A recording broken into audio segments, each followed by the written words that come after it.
And Derek McKee, 6'10". Here's the tap. Controlled at midcourt. Off it goes to the far side. Looked like McDaniels was in the sprint after it, but I'm not sure he knew who it had gone off of last. The Bucks will take it as Robertson will bring it inbounds to Jack Sikma. Sikma, good passer. Blair's pass over here to the near wing to Jay Humphries. Humphries off the Sikma screen, pulls up. Looks to give it back to Jack in the low blocks. Fronted by McMillan on a switch. Out it comes to Robertson. Head of the key over to Humphries. Pump fakes. Rocks by Cage into the lane. Nice give to Robertson. Up with the left hand over McKee. It goes. Alvin Robertson is a good player in the paint. He averages 6 rebounds per ball game. That's second on this ball club. Ellis with the ball near point. Skips it low with the sidearm to McKee. Nice play. Got by Roberts on the inline. Stops. 5-footer over. Freddie won't go. It's short. And Roberts clears the rebound. 2-0 score. Bucks on top early. Sikma over to the far flank to T-Bird. Tony Brown to Humphries. Head of the key. His shot blocked by McMillan. Picked up in the lane by Ellis. Here come the Sonics. Sonics will try to push it up tonight as McMillan roams down the far sideline, but slowed as the Bucks fill the lane. On top it comes to the trailer Ellis. Fakes right, moves left on Tony Brown. Over it goes to McKee beyond the 3-point mark. 11 on the shot clock as McKee twists outside. Skips it over to McMillan. Nice entry pass low to X. Swivels. Fires. This one in and out. Rebound covered by Sikma. Here come the Bucks. Robertson will push it up the floor. Sprints into the lane with a crossover dribble. Trying to get to Robertson. Threw it out of bounds. Well, that's one of the things that can happen sometime with this team. Del Harris doesn't particularly like this team to do a lot of pushing of the ball. They'll take the breaks when they're there. That time they try to force something that wasn't available. Here come the Sonics. McMillan with it on top to Ellis. Fakes right, moves left. Skips by Robertson. By Sikma. Draws a foul as Jack Sikma reached in for the foul. And Jack made a mistake defensively that time, Kevin. He did not step in to help on that penetration move on the part of Dale Ellis, and it cost him as he had to reach in and play defense with his hands and arms rather than moving his feet. Dale Ellis, whose shooting statistics are skewed, obviously, due to the poor shooting night against the Sacramento Kings when he was 3 of 18. Against the Milwaukee Bucks last year, he was 2 of 16. But he figures to get it going here tonight after he played only 28 minutes and the Sonics went over the Charlotte Hornets a couple of nights ago.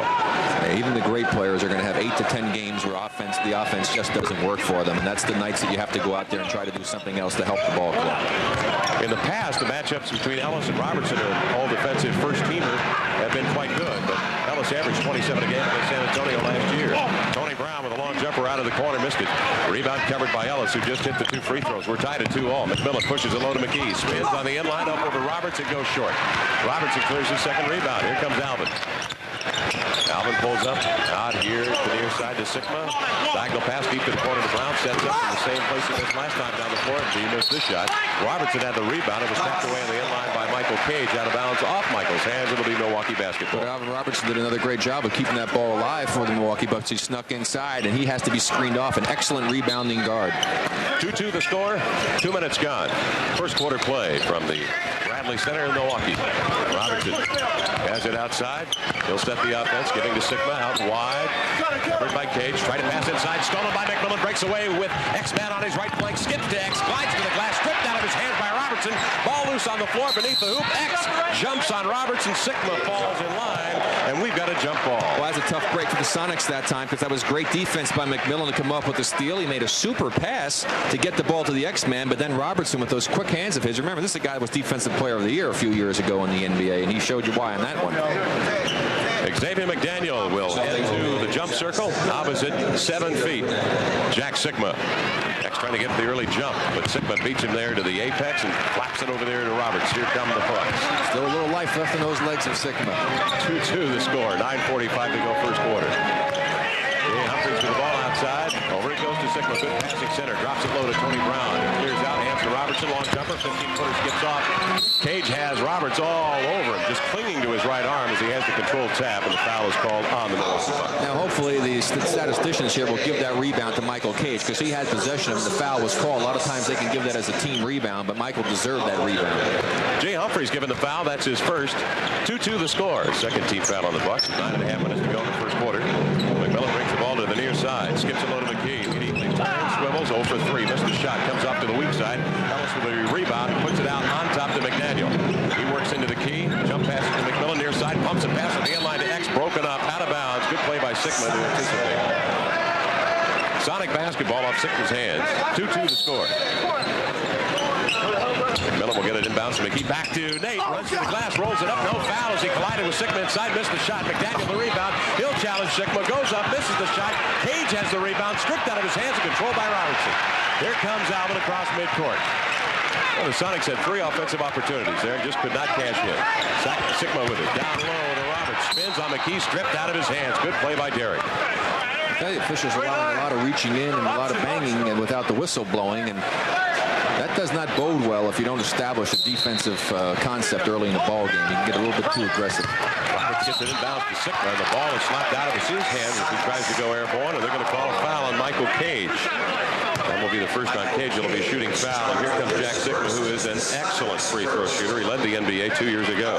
Yeah, in fact, Jack's become a great long-distance shooter. I always felt the three-point shot was out of his range, but after last year, I had to reevaluate that. He knocked him in with pretty good proficiency for a big man. Second last year, free throw shooting, 90%. Here's why. He goes into a sort of a spell there. He collects himself, concentrates. Well, the good free throw shooters, if you watch them, have a routine. I mean, you do it the same way every time. I mean, you take the same number of bounces, you hold the ball in the same position. At least that's what I found with most of the good ones. Jack seems to have his routine down very effectively. The Bucks lead it 3-2. Sigma's second toss up and good. 8:52 to go first quarter. Here come the Sonics, who have yet to score a field goal. They're building across midcourt. Bending off Humphries with a straight arm over to Ellis. Bobbled the ball out of bounds. Yeah, Dale took his eye off the ball. He thought he had it. He was looking to see where the defender was before it was actually in his hands and lost the handle. Watch the action down low the next time the Sonics bring it up the floor and see Robertson find his way through those screens set on the end line to free Dale Ellis. Robertson does it so well. Alvin handling the ball on top to Humphries. Good overplay by McKee to deflect it out of bounds. Well, right now, I think the Sonics are playing good defense. They're disrupting the Bucks somewhat. The Bucks have not been able to get the type of shots they would necessarily like, but the Sonics have just been ineffectual offensively themselves. Missed a lot of easy shots. Sonics 0 for 7. Here comes Humphries. Runs to the glass with an underhand finger roll. The ball is tapped out of bounds, and Humphries goes to the floor. No foul called. It simply will be Milwaukee basketball. Well, again, the first man was beaten defensively, but there was help inside coming from the weak side, and that's what defense is all about from a team concept. Roberts will bring it inbounds on the end line. On top, headed to Keita Brown, who measures the long shot. Here's the pass. It's up. It rolls around. It falls. I guarantee if it weren't for collapsible rims, that ball never goes in with a normal rim. I agree. 6-2 the score. Sonics trail. Ellis quickly down the floor. Dumps it low to McKee. Double team. Nice give there to McMillan. Twist by Brown. Goes to the glass. Rolls it up, and this one won't go. Oh, my. Humphries breaks the other way. Pulls up left of the lane. Over to Brown. Out of the wing. Jumper away. Banker won't go. Ellis the rebound. 6-2 the score. 7:59 to go first quarter. Sonics have yet to score a field goal. Ellis is tripped up out there. Brown and Humphries converge on it, and then Dale diving for the ball after it had gotten free, went out of bounds. Well, you know, right now, the Sonics, they look like they're shooting horribly, but they have just missed easy shots. It's not like their outside shooting is leaving and they're taking a lot of them. I guarantee you, they keep getting those kind of shots, Kevin. They'll win this basketball game. And they've had a number of putbacks as well on the offensive glass. They've been busy. Everybody crashing the glass. And the defense is keeping them in. They've only given up 6 points. 6-2 the score, 7:46 to go first quarter. Humphries with the ball on top. High post left of the lane to Roberts. Fakes the give to Humphries. Turns right of the key. Squares. 18-footer in and out for Roberts. Here comes Cage on the end line. A nice control tip. Great jumping outlet pass to Ellis, who walks to the open floor. Boy, Dale looks like he may be having one of those games where he can't get things going. He's turned the ball over a couple of times, tripped and knocked it out. He mishandled the ball down here, and now he traveled. So 3 turnovers for Dale Ellis, who's going to have to just concentrate a little bit more and not be quite so anxious and wait until he gets the ball before he starts to do something. Bucks lead it 6-2, 7.5 minutes to go in the first quarter. With Rick Berry, this is Kevin Calabro at the Bradley Center in Milwaukee. The Bucks lead it. Here's big Jack Sigma left of the lane. Hands off to Ricky Pierce down the lineup. Pierce tried to pass low to Robertson, but was detained inside by Ellis. The ball went flying over his head out of bounds. It'll be Sonic basketball. Pierce, a tough character, 6'4", 210 out of Rice. Here's Ellis, long jump shot off the back iron. Cage with a beautiful tap out of the hands of Sigma. Controls it deep in the far corner. Out on top to McMillan. Sonic regroup with 20 on the shot clock. Ellis left of the lane, double team. Swings it back outside. Dale picks up his dribble, and Robertson's all over it. Out here at the near point, Dale unloads to McMillan, 11 on the shot clock. Low it goes to X. Running by Pierce, he spins 5 into the lane. He goes and missed a 5-footer. He just simply missed it short. He was even closer than that, Kevin. I tell you, the Sonics are just snake bitten right now. Back come the Bucks. Pierce out of the wing. He nails it. They got to try to go into Michael Cage, I think, a little bit. Michael hasn't had the ball, and he's been the most consistent Sonic so far this season. And Michael Cage is an excellent shooter as well, 55%. 22nd timeout called on the floor by our officials here tonight. 8-2 the scores. The Bucks lead it with 6:45 to go in the first quarter play. The Sonics, Rick, are 0 for 10, and it's just been a case of missing those easy shots inside. Well, I'll tell you one thing about the Sonics, though. They're not quitting defensively. If it weren't for their defense, the way they're shooting the ball right now, they could be in serious trouble. Only being down 6 and scoring 2 points in the first 5 minutes, 15 seconds, they're very fortunate. Fans, if you're anxious to see Michael Jordan and the Bulls when they face the Sonics in Seattle on November 18th, and you don't already have a ticket, there is still hope. Ticket packages are available right now. Sonic representatives are waiting for your call at 206-281-5800. And I'll tell you one thing, if there's ever a guy worth paying whatever price to go in and see him play, it's Michael Jordan. The guy is phenomenal. Well, we'll get a good close look at him Saturday, won't we, when the Sonics take on the Chicago Bulls. You know, the Sonics have done an excellent job of containing Jordan. They held him to an average of 19 points a game last year. The doggone problem is that the rest of that Chicago Bull ball club is so good. People like Scottie Pippen, and of course now the addition of Stacey King. It's going to be a team to be reckoned with for many, many years in this league. I remind everybody that this copyright program is presented by the authority of the NBA and the Seattle Supersonics and is intended solely for the private, non-commercial use of our audience, and any publication, reproduction, retransmission, or other use of the pictures, descriptions, and accounts of this game without the express written permission of the NBA, the Seattle Supersonics, and Prime Sports Northwest is prohibited. Get them in there. Well, we throw Cairo in there, too. Why not, right? Yeah, we'll have a number of telecasts on both Prime Sports Northwest and on Cairo Television as well. Tonight, we're live on the simulcast from the Bradley Center in Milwaukee. Del Harris was a little upset after the ball club. Milwaukee Bucks defeated the Boston Celtics a couple of nights ago because this is an 18,000-seat arena they had for the opening night game. 15,000 here in Milwaukee. It's a team that has changed a great deal. Well, you know, and I tell you that they were very disappointed about that, Kevin. And I talked to Bill King, their PR director, and he said that a lot of people thought the game was sold out, and it wasn't. And so a lot of people didn't call up and get the tickets. They were shocked when they found out that they had 3,000 seats available. Brand new arena here in Milwaukee. They opened it last year. It's just a gorgeous facility. The Sonics come back to the floor. They changed to 20 apparently to a full timeout. So the Sonics will break out with Xavier McDaniel, Derek McKee, Nate McMillan, Dale Ellis, and Michael Cage.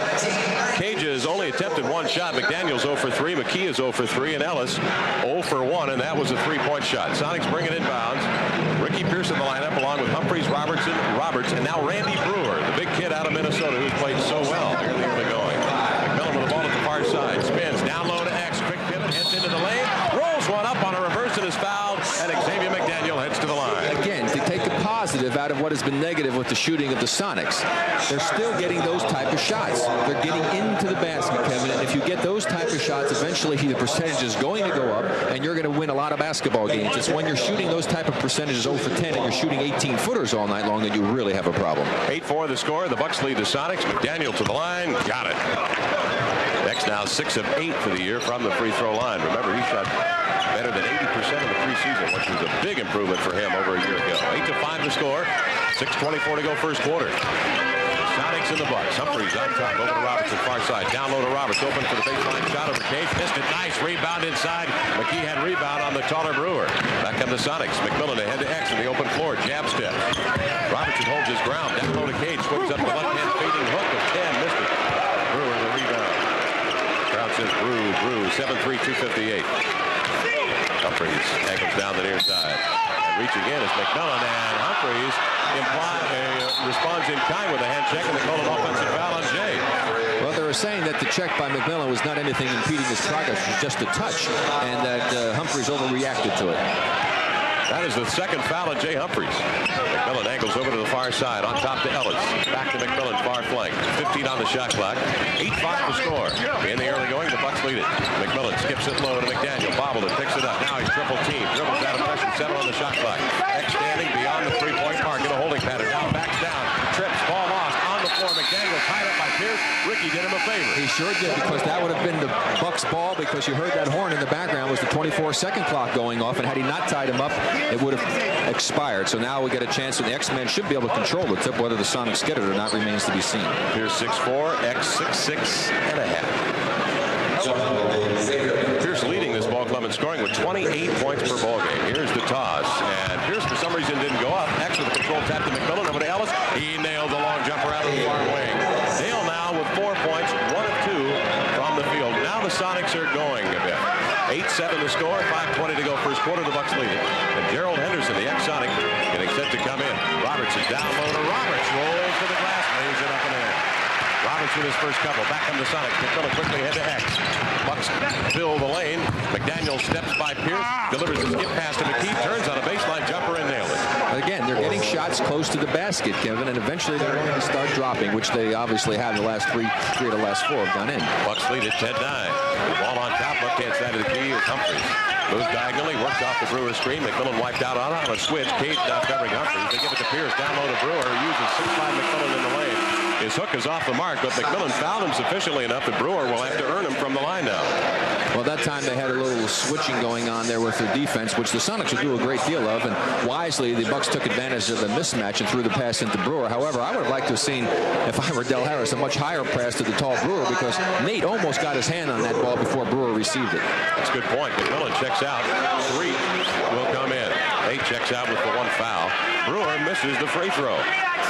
Bucks from the line, 2 of 3. Sonics 3 of 3. 10-9 the score. 4:44 to go first quarter. Brewer's second one up.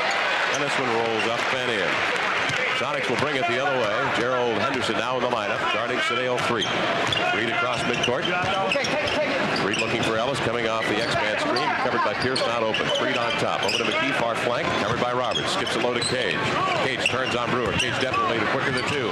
Jump fakes, gets by Brewer, skips up there, a 10-footer that rolls off. McDaniel ties up Brewer for the rebound, and we've got a foul on Xavier McDaniel. Well, not a smart play that time by the X-Man, because Brewer had the ball way above his head, and there's no way you're going to tie a 7-footer up with the ball above his head. Unfortunately, that time, I think Michael Cage took advantage with his quickness of Brewer, but he did the hard part. He got Brewer out of position, and he just rushed his shot a little bit. 11-9 the score, 4:23 to go first quarter. Ben Coleman checks into the lineup for Fred Roberts. Coleman played for Philadelphia a year ago, and he had a season high last year, 11 rebounds. Remember that offensive showing he had in the first quarter? The Sonics lost at the Spectrum last year. He was awesome. 6'9", 225. Here comes Pierce to the end line, dribbled it right out of bounds into the guard of McKee and Ellis. Good play. For the Bucks, that is their 5th turnover here in the first quarter of play. Back come the Sonics. X to the end line. Challenges Coleman. Fouled by Coleman, who spanked it out of bounds. Now, Coleman made a good play defensively to come over and help out. Made a good block, but he caught X with his body. 11-9 the score. The Bucks lead here by 2. With 4:03 to go in the first quarter of play. X-Man, who is 1 for 1 from the stripe here tonight. Heads up there with a toss that goes up. Skips off the front iron and in. McDaniel with 4 here in the ball game. He got his shooting eye back against Charlotte. 11 of 17 from the field after that night that he would want to forget. Saturday in Sacramento, 2 for 11 from the field. Here's his second shot up. It is good.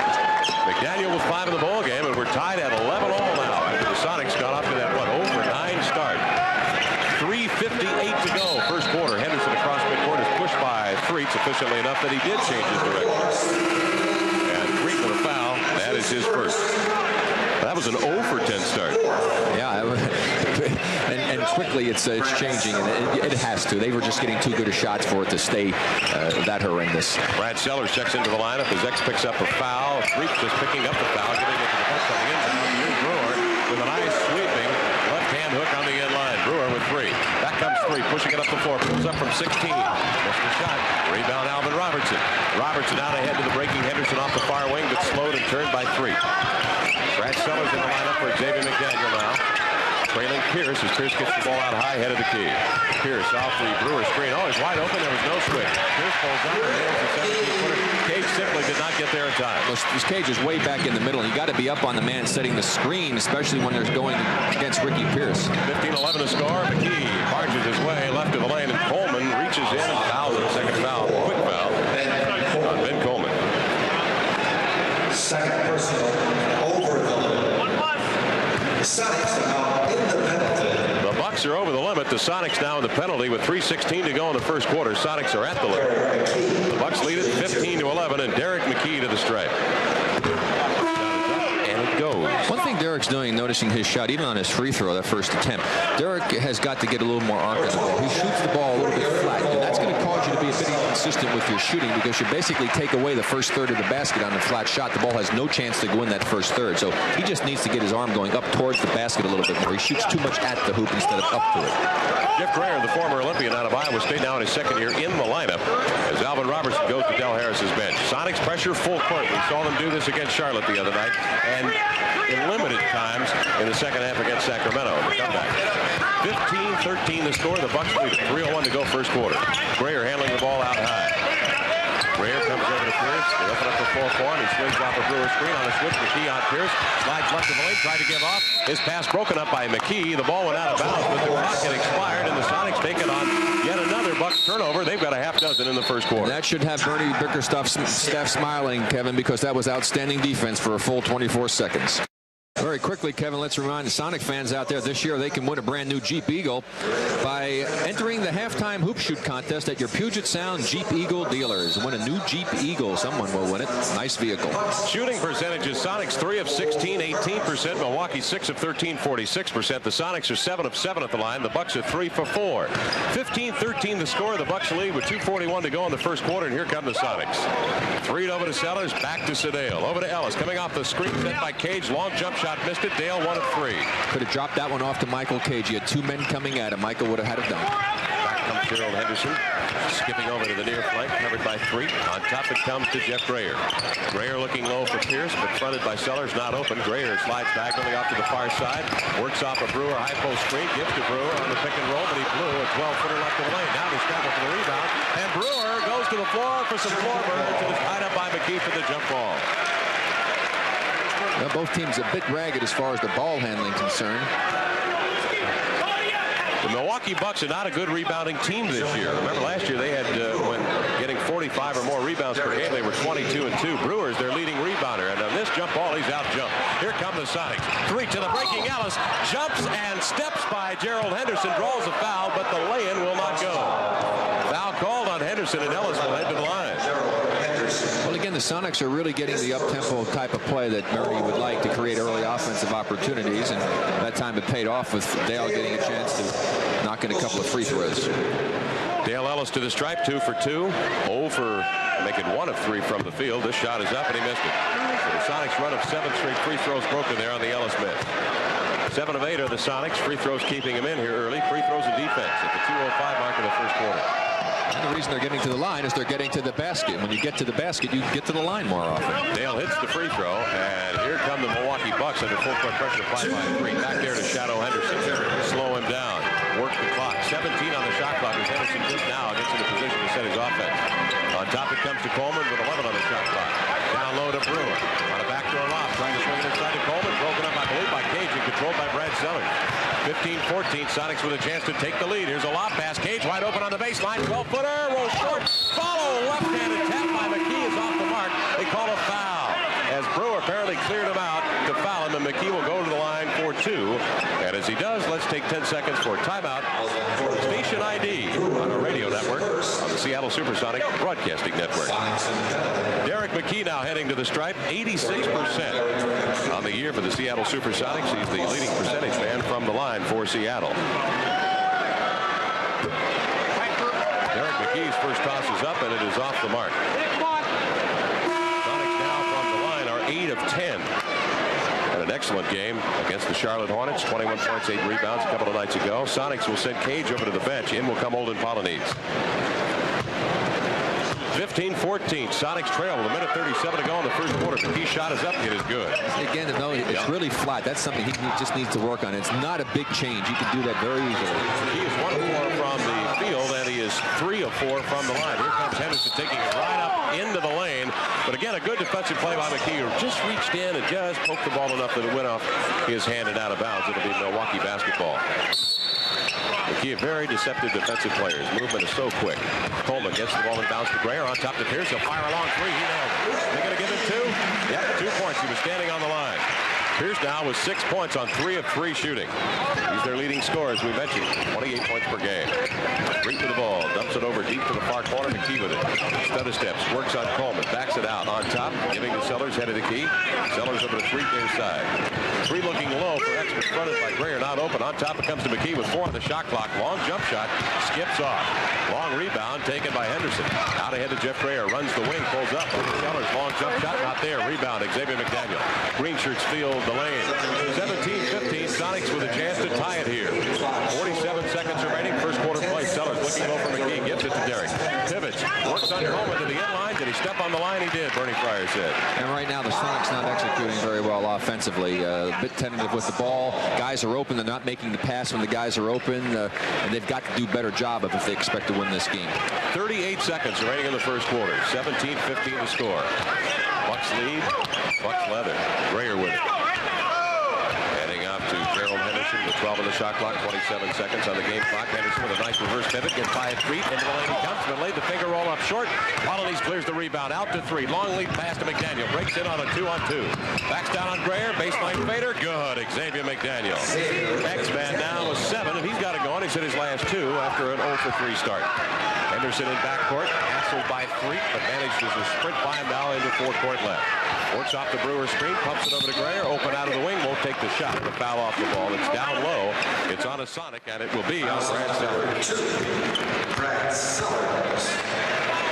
17 all the score with 5 seconds remaining in the first third of play. Now X made that jump shot down there, which was good, but it really wasn't like a breakaway and an easy layup. It was a tough shot.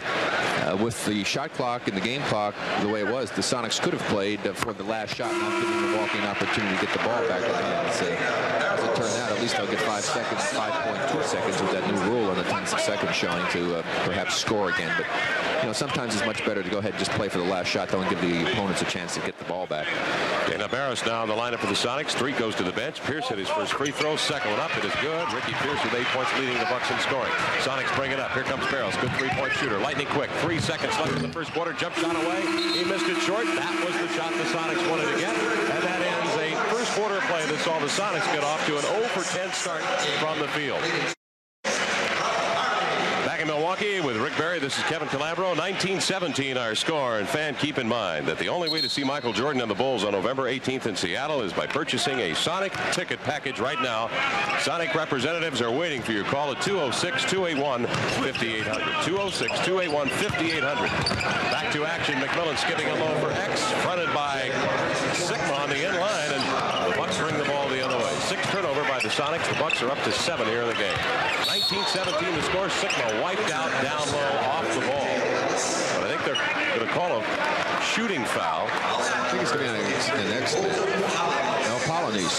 They call on Olin. They did call it off the ball. Polonese clearing out Jack Sigma for the rebound. Boy, Jack came flying out of there like he had a rocket belt. Well, Olin has a tendency to go ahead and make a lot of contact at times when it's not necessary, and overt contact at that. It's very obvious. Half minute gone in the second quarter. Bucks lead it. Pierce on the inbound. Jabs right. Takes it left. Right by Ellis. To the glass. Banks it up and in. Ricky Pierce.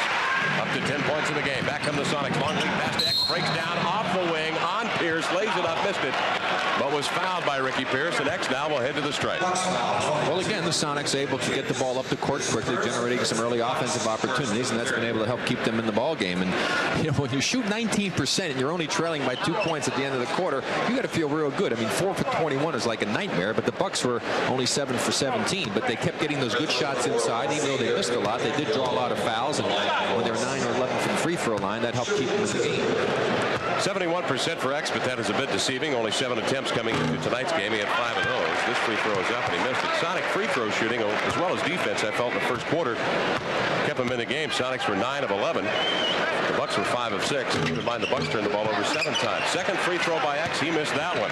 Well, they've gone downhill since they were 7 for 7. Yes, they have. Brewer clears the rebound, and here come the Milwaukee Bucks.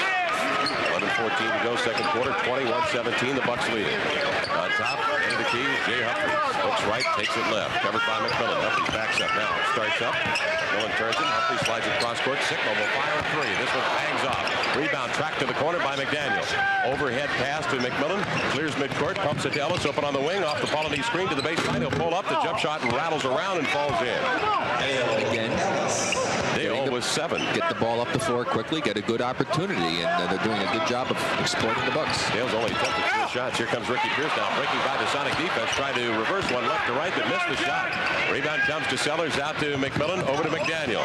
He runs free, left of the lane. Pierce catches him down. McDaniel charges into the glass, rolls it up. It is good. He's fouled by Sigma, and X will head to the line. 3 consecutive times the Sonics have come down quickly on the transition, and that is it's killing the Bucks right now. Del Harris has to be very, very upset with the transition defense. Here we see it again, the good quick lead pass, and now a little hesitation move on the part of McDaniel. Now he's open. He overplayed to the left. Sigma tries to come over to help out, not cutting off the baseline, and an excellent move on the part of the X-Man. And that little hesitation just set things up, and when he saw the open court, he took it to the left. Nice move. Second foul on Jack Sigma, and McDaniel to the line, where he missed the last 2, and he missed this one. Sigma comes away with a rebound. The Bucks have given the Sonics a number of advantages at the free throw line. 14 attempts for the Sonics. They've hit 9 of them. 21 all is our score. 10:21 to go. We're in the second quarter. Pierce with the ball, cross court to Robertson. Rocks right, takes it left, runs right into Polonese. Down on top to Pierce, over to Roberts, down on the Sigma. Step back jumper from 12, rolls off, but he was fouled. Ellis. Bill's first. Right now, Kevin, if the Sonics continue to play this type of defense, I think they'll win this basketball game, because they're going to hit a hot streak offensively, and they'll be able to jump out to a nice lead, and the defense will win it for them. The defense has kept them in the game so far. Jack Sigma to the line. 2 for 2 here in the ball game. His shot is up. It goes in. You hear coaches professing that all the time. Come on, guys, it's defense. The defense will help us every night. That'd be consistent. I think you're seeing an example of that tonight, how it can really help keep you in a ball game. Sigma came in 9 of 9 from the line, shooting 100%. That's this free throw to go. Sigma 4 for 4 from the line. 23-21, a 2-point Milwaukee lead. 2 minutes gone. We're in the second quarter at the Bradley Center. McMillan tries to toss it over to his wingman Sellers, but it's deflected off Humphrey's hands out of bounds. McMillan will bring it inbounds in front of Bernie Bickerstaff and the Sonic bench. McDaniel will take it leaping between the double circles. Covered by Pierce. Good matchup between those two. Over it goes to Ellis, breaking off the Polonese screen, and he nails a jumper on the open floor. Polonese gave him just enough time, wiping out Alvin Robertson, that he could get that shot off. Dale now up to 9 points in the ball game, and he's hit his last 2 shots. And that's the kind of contact Olden needs to make to set up plays.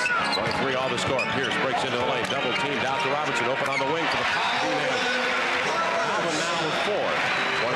25-23, Bucks by 2. 9.5 minutes to go. Ellis open from 3-point range off the far side. This cast is short. Long rebound fetched by Humphreys. Lead pass to Sigma. Robertson breaking with him. Sigma now will finger roll it to the glass and blew the lay-in. Robertson and Polonese battle for the rebound, and Olden had more fingers on it than did Robertson. Out of bounds it goes. It'll be Milwaukee ball.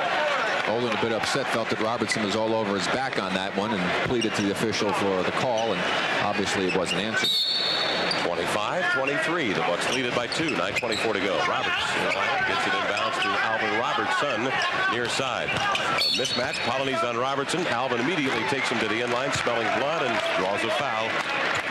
Second foul on Olden. That's taking advantage of a mismatch situation. You get the big guy on the little one. They can't possibly stay with him out in the open court. Sigma wisely cleared out to open up the lane. 9:18 to go. Second period play. Bernie Bickerstaff had a much better time in Milwaukee this year than he did back on March the 10th when he was at Sinai Hospital here in Milwaukee with that bleeding ulcer. Robertson gets it over near side. Humphreys fakes right, moves left, pulls up 18-footer for Jay, rolls off a flat shot. In the air goes McDaniel and Roberts. And the ball is spun out of bounds. Bernie Fryer along with Joe Borgia, seeing it from 2 different points of view. It looked like to me that Roberts had spun the ball out of bounds, and Del Harris is hopping old-fashioned man. Because what they first had done, Joe Borgia was signaling coming down this way, and then he finally said, hey, he was over the back, and it really was over the back. Roberts definitely committed a foul there, and the Bucks shouldn't have complained. Oh, now a hold that time. Good call. They finally made the call. That was a hold. Humphreys held. That's why the ball was never caught. 2 good calls by the officials here. You don't expect to get those kind of calls necessarily on the road. The Sonics are very, very fortunate, but the call should have been made. 25-23, Bucks by 2. 9:04 to go, second quarter. Joe Borgia and Bernie Fryer get it sorted out, and the Sonics head the other way with the basketball. And Humphreys picks up his 3rd foul. That could hurt. McDaniel down low to Sellers. Max turns over Pierce. Oh, he had the shot, but he missed the 12-footer. It skips free. Ellis batting it away from Sigma into the hands of McMillan. On top to X. Runs into the lane. Oh, right into the wall of Sigma. The ball is loss. McDaniel picks it up and pops in a fadeaway jump shot. How about that? X with 11. And the Sonics, with Xavier McDaniel hitting his last 4-2 here in the period, have tied it up at 25 all. 8.5 minutes remaining in the first half. Humphries with the ball out on high, gives over to Pierce, near side, pumps along to the shot. Nothing but net for Ricky Pierce. He has 12. Back come the Sonics. X breaks down the wing and is double teamed. Boy, he turned this back that time, and Sellers is wide open. Out to McMillan, back to X, cuts into the lane, gets the refeed from X, and is fouled. Make going to the ear, drawing the foul inside. If that's on Sickman, it's number 3. Well, they're going to call on Roberts. We'll watch again as Nate makes an outstanding move to get into the basket this time. That's 2 on Roberts. You see the pass down inside the X. The good cut. That's what Bernie wants to do. Now watch the sidestep. Boom, right there to get around Roberts. Jack was over. Jack makes the block. They call Roberts for the foul. No way. I mean, he didn't even touch him after that. That was a foul on Sigma, so that really helped the Bucks because Roberts didn't do anything after he was beaten. But what a great cut. And that's what Bernie had talked about in the shoot-around. When they kick it inside, if somebody comes and doubles, cut the basket, take advantage of it. And that time they did. Sonics have superior quickness. That front line of the Bucks is not particularly mobile. McMillan hits both free throws and cashes in for the Sonics, who now pressure full court a bit. The guard's coming up. Ellis just shadowing Robertson as he hands off to Humphries at the 10-second line. 27-27. We're tied with 8:02 to go, second quarter. Jay Humphries pumps the ball. Left-hand side of the key over to Pierce. He's been good out of the wing. Makes the jumper. Improves his range with a 15-foot jumper. He nails it. Pierce now up to 14 in the ball game. He has been hot. We'll get the numbers for you in a moment.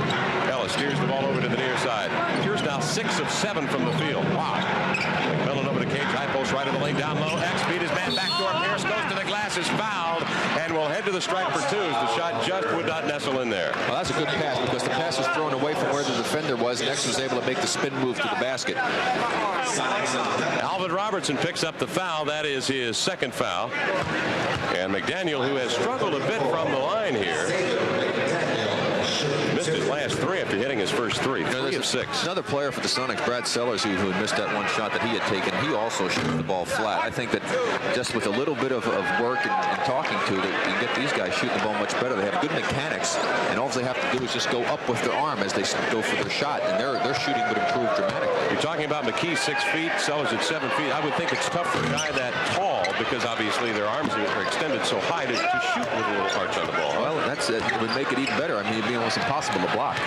McDaniel with 13 points as he hits both these free throws, and Sonics and Bucks are again tied at 29 all. 7:29 to go, second quarter. Pierce with the ball in the corner. 6 of 7 from the field. With McKee all over him, the best Sonic defender. Pierce heads to the inline. Walks one up over McKee. The ball is off the mark. Robertson on the rebound. They're going to wipe out the putback basket by Robertson, and they're going to call a foul. Joe Borgia whistles a foul. And it will be on Alvin Robertson. That is his 3rd. I'm surprised Del Harris isn't going to technical here. He's been very, very adamant. Look at 21, middle of your screen. Now watch the drive baseline. Now watch him sneak in here. Now McMillan screens off. He just knifes his way right in. Boom, bangs him. No question about it. It was a good call.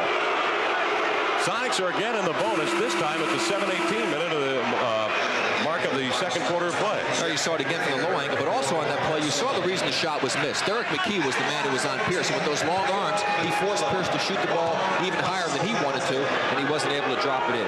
Good call despite the boos from the crowd. Sonics capitalize as McMillan comes the other way to hit the free throw. They're now 3 of 3 from the line, and the Sonics are 14 of 19 from the line as a team. Sonics have the lead, 30-29, 7:18 to go second quarter, and the Sonics are now in the bonus. Keep that in mind. Second free throw by McMillan missed. Loose ball foul. Sigma had it, and reaching in to handcuff him was McKee. Derek picks up his first. Now that's 2 fouls that the Sonics should not be getting. Right. When a big man gets the ball and he's got it up high, don't try to reach it and knock it away. Derek got one like that, and so did the X-Man. You know, just those little subtle things can really help you. Sonics lead it 30-29, due in large part to their free throw shooting, 14 of 20. Bucks, by contrast, are 7 of 8. Hey, they're the home team. Here's Humphries with the ball near side. Comes off a Sigma screen on a switch. Cage covering Humphries. Did it beautifully. Out to Pierce. Open for 3. He nailed it. Ricky Pierce, who can stop him? 17 for Pierce. He's only missed 1 shot. 32-30 the score.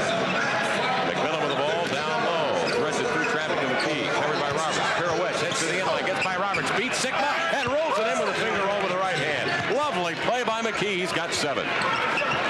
32 all the score. 6:35 to go here in the second quarter of play. Back come the Milwaukee Bucks with it. Jay Humphries, far wing. covered by McMillan. Pumps it on the low block to Sigma. Backstep jump shot of the pinch, rolls off, skying in for the rebound. McMillan was gliding by, but it came free to McKee, who glides across midcourt. Jumps ahead to Cage. Nice play in the open floor. He beat Pierce by putting it to the floor. That was a lovely play as Cage rolled it up and in with the left hand. And right now the Sonics are playing the kind of basketball Bernie Bickerstaff wants them to play. Good tempo up and down the court. Good tough defense. Excellent job. Cage with his first two. 6:03 to go in the second quarter. 34-32 Sonics lead. Pierce breaks into the lane. Got off balance. Stumbled to the floor. Threw it out of bounds. That hit Mike Dunleavy right in the numbers, but he's a coach. He's got shirt and tie on tonight. Timeout called on the floor. 34-32, the Sonics lead with 6 minutes remaining in the second period of play. Call now for your Sonics ticket package. Sonic representatives are standing by at 206-281-5800. Here come the Sonics up the floor. Sadeo Freet now in the lineup, along with X-Man, Cage, McKee, and Ellis. Freet with it. Out on the near flank to McKee, covered by Ben Coleman. McKee the quicker of the two, jabs right, takes it left to the inline, double team, dribbles out of it, goes to the open man. It's Ellis. He fires, he hits. Hey, Greer made a mistake that time. He came over to double McKee 18 feet from the basket. He's not a big threat out there. He left Ellis. They paid the price. Ellis 3 for 4 from the field here in the second quarter play. Good rotation of the ball. Rick, you pointed the open man, too. Do that more often for him, will you? 36-32, the Sonics lead. 5:22 to go second quarter. Humphries skips by Cage, left to the lane, rolls in a wild running right-hander as he slanted off to his left side and was fouled. He'll go to the line with a chance at one. Well, this time a good penetration move going to come off on the part of Humphries on the screen. Cage goes out to jump it, which is good defense. They try to fight through it. There he is, but the quickness was just too much there with the little body. You couldn't see on that angle. We had a perfect angle. It was an excellent call. There was body contact on the part of Cage. He did a nice job stepping out. Needed to be a half a step further to cut off the lane. Second foul on Michael. Humphries, 3 throws up. It is good. Jay Humphries down with 3 and a walk on the inbounds pass. Oh, my. Sonic turnover. There's 7th. But sometimes those lines in the court, you know, they just really trip you up a few times, you know, Kevin. Yeah, the line will get you every time, huh? The paint must be, what, a couple inches high. 5:20 to go, second quarter. 36-35. Sonics lead the Bucks. Ball comes inbound. Let's see if the Bucks make the Sonics pay on the turnover. Sigma with a baseline left, covered by Cage. Backs him down. Sigma skips into the lane, posting out his Pierce. Turns over X, fires and hits on a back away. Pierce down with 19. Wow, he had 35, a career high in the opener at Boston in the loss. Freet left to the lane to Ellis. Spins away from his man, gets out here to McKee at the near side. Sonics working with 12 on the shot clock. Freet headed the key over to McKee, slashes into the lane, up with a leading right hand, blocked by Sigma, controlled by Jack. Here come the Bucks. 37-36. Milwaukee leading. Sigma trailing beyond the three-point strike, not this time. Gets it over to Pierce in the corner. On top. A flare pass out there to Humphries. Playing peekaboo with Freed on the Sigma screen. Trying to underhand the traffic. Stolen by X-Man. 4-on-1. Coleman back. X to Ellis to the glass. Lays it up. Get in there. It does. 13 for Dale. That nearly fell out of there. Back come the Bucks, but the Sonics quickly in a hurry head back into fill the lane defensively. Pierce is the only Buck in forecourt. 38-37. Sonics lead by 1. 4:16 to go second quarter. We've got an offensive foul down low as Ricky Pierce and Xavier McDaniel, Rick, were really battling inside. Yeah, well, that was a situation where Pierce tried to get the position and then just knock the X-Man out of the way to establish himself. And official right on top, he made the call. Brad Sellers will come in for the Sonics, and out will come Xavier McDaniel. The Sonics have rotated a number of people on Pierce tonight. McKee, McDaniel, and Sellers.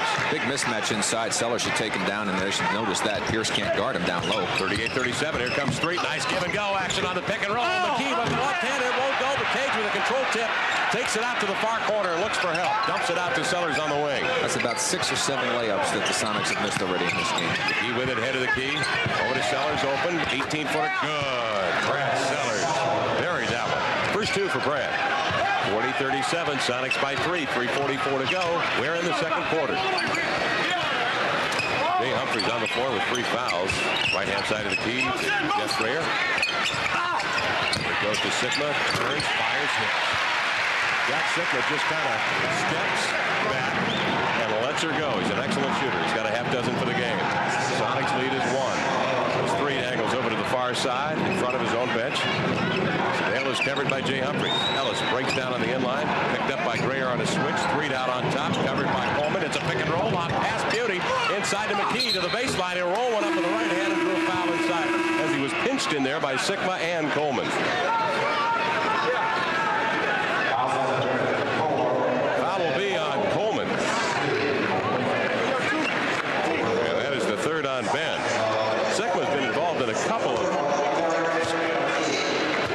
pitch down low, in which a whistle's been called for a foul, but he's only picked up the 2 fouls. Been very lucky. He has been. He could have easily been called. Certainly, we saw on that one replay. He should have been called on the other one, on the drive into the middle. Derek McKee hit the free throw. McKee now is 4 of 5. Coleman with 3 fouls. Humphries with 3 fouls. Sigma with 2. McKee hits the second free throw. Derek down with 9. And the team is 16 of 22. The Sonics are from the line, while the Bucks are 8 of 9. The Bucks only have attempted 3 free throws here in the quarter. They're not getting inside. That's the reason why. If you go outside, you're not going to get to the line. 42-39. Sonics lead. 2:55 to go second quarter. Henderson, the former Sonic, in the lineup. On top of Sigma, over to Roberts. Feeds man Ellis on an overplay. Glides inside and backed up and clothesline over there by McKee. And Roberts will head up there for a chance at 2. Timeout called by the Sonics. The score, Seattle 42, Milwaukee 39.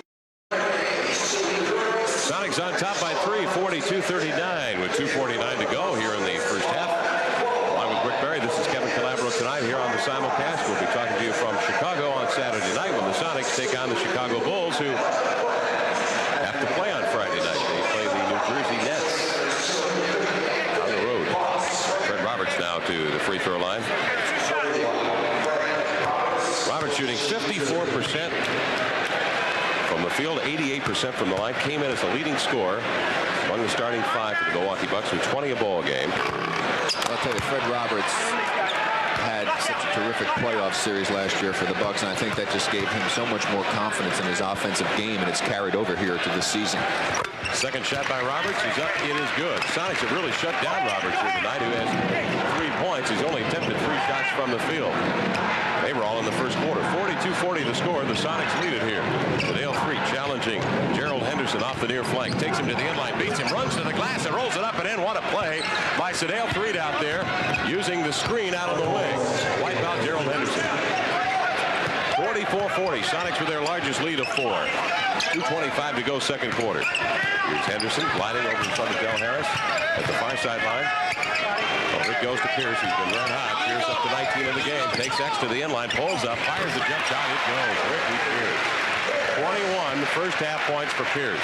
Back come the Sonics. Ellis breaks by the sauntering Bucks defense and just simply beat him back for 2 points off glass. Bucks transition defense has been very poor tonight, and the Sonics have really capitalized on it, and I'm sure Bernie's pleased about that. 46-42. Henderson again takes his man 3 to the inline, and this time draws a foul.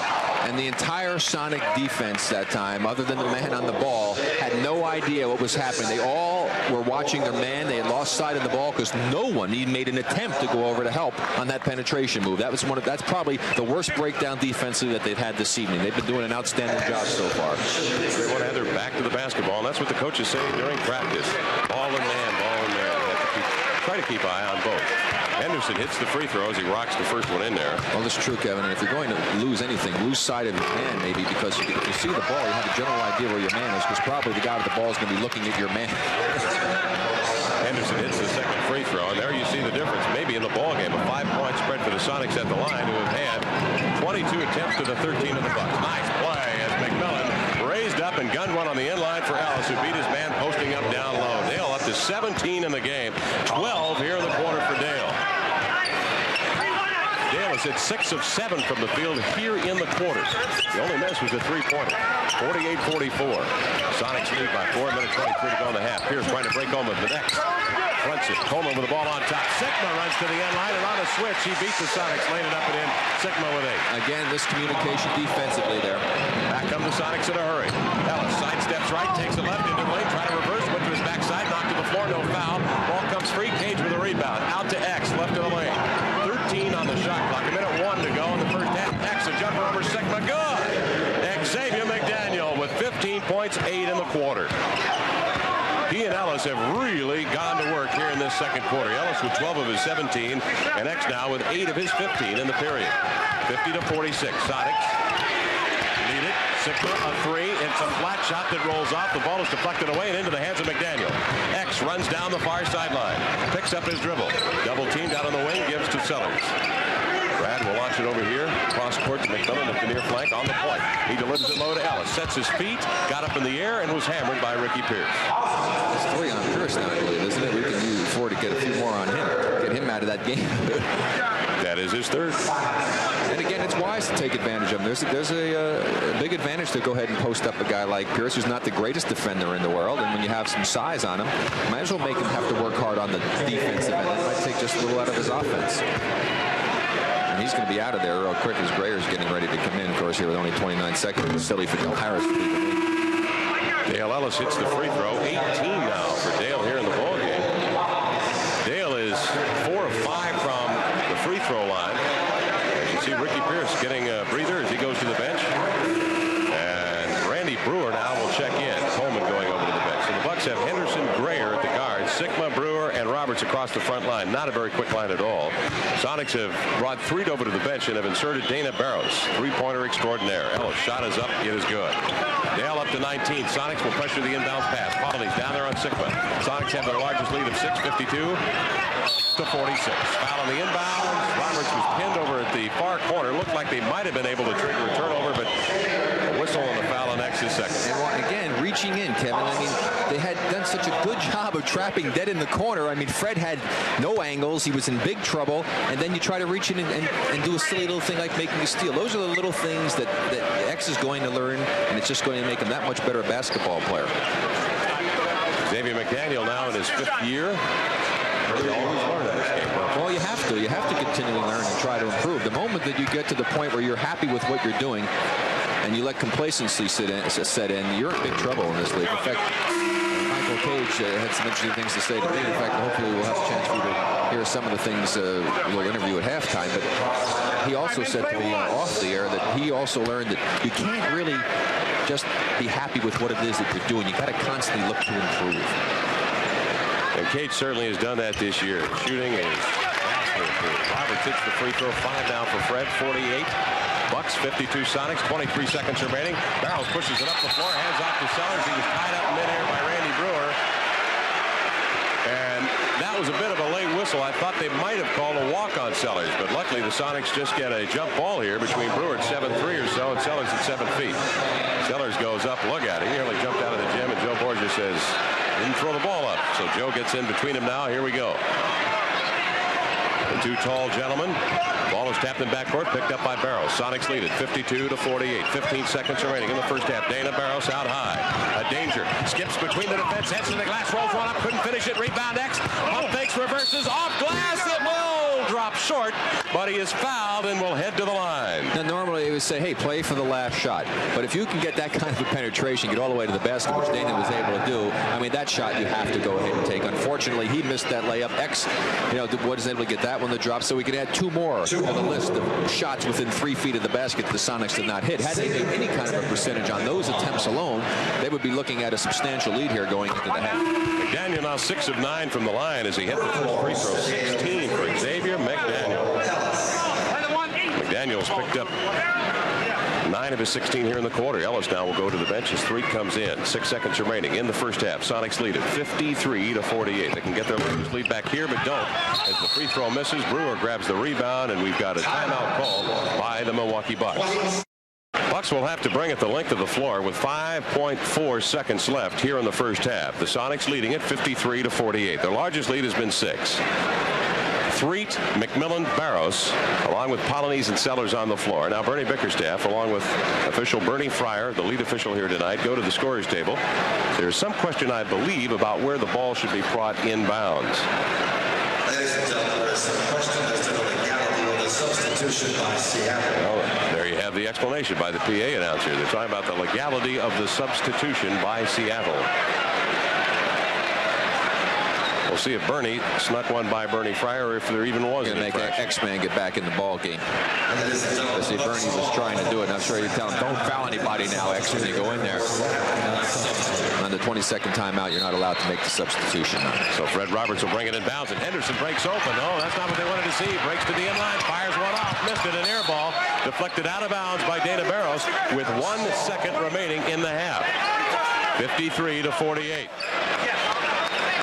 Sonics will pressure that inbounds pass like nobody's business. McDaniel doing jumping jacks in front of Tony Brown. They get it inbounds to Henderson. He will get a shot up. Will it count? They will count the basket. I don't think so. There's no way that was a second. That ball was tipped, and then it caught it. They did not turn the clock on. That was impossible with 1 second for that to happen. Impossible. We'll get the replay. Now, I'll tell you, Now watch when the ball is touched. There, it's got to start right now. It is impossible for that to happen. Catch the ball and then be able to go ahead and shoot it back up. Of course, we're watching in slow motion, but even in slow motion, there's no way. That ball was tipped and went back up in the air. It's no way. They should be arguing that one. I agree with you, and they are still standing out there at midcourt. We'll take a break and report to you in just a moment. Bernie Bickerstaff, along with the officials, Bernie Fryer, Danny Crawford, and Joe Borgia, discussing that last-second shot at the end of the second quarter play. And Bernie there with a grin on his face as he has his last word with the timekeeper over there at midcourt. He and Del Harris shake hands, and we're ready to begin our second half of play. But we had the opportunity, obviously, to time the play, and that play took more than the 1 second, which was on the clock here at the Bradley Center. Well, that's why you pay the timekeeper at home a good salary. You know what I mean? I guess so. Those things. I want to remind fans out there, as the youngsters, that you could be a Coca-Cola Albertsons honorary ball kid at a Sonics game this year. If you're between the ages of 8 and 14, pick up an entry from your displays of Coca-Cola at Western Washington Albertsons today. 53-50, backdoor lob. McMillan to McKee at the rim. It hit the rim and caromed off, and here come the Milwaukee Bucks in possession. Humphries to Sigma trailing. Good three-point shooter, but McKee up on it. Humphries over to Robertson. Swings it left, takes it right. Scampers headed to Key over to Humphries. Head and shoulder fake. Pulls up under the guard at 3. Under the guard of X-Man, I believe. Yeah, it was X. And nailed the jumper. Humphries now with 5. Sonics with their starting 5 back on. Freed's over on the bench. 53-52 to score. Sonics by 1. McKee back Sigma down. Triple team. Out to Ellis for the 3. That will not go. Long rebound caught on the end line by McKee. He's tied up by Sigma and Roberts, and a jump ball's called. It'll be Roberts and McKee. I want to tell those youngsters for the Coca-Cola Ball Kid contest at Albertsons, don't do it today, because that means tonight your mom will get mad at me. Wait till tomorrow. Don't go out tonight and do it. 11:16 to go. Third period of play. Thanks for the words of wisdom, Rick. McKee Roberts. Here's McKee, taps it out, away from X. X gets it, looks it over to Ellis, back on top to McKee. Derek looking low, over to the corner. Ellis in three-point range, nails this one. Dale Ellis with the three-point bomb. Dale now up to 22 points here in the ball game.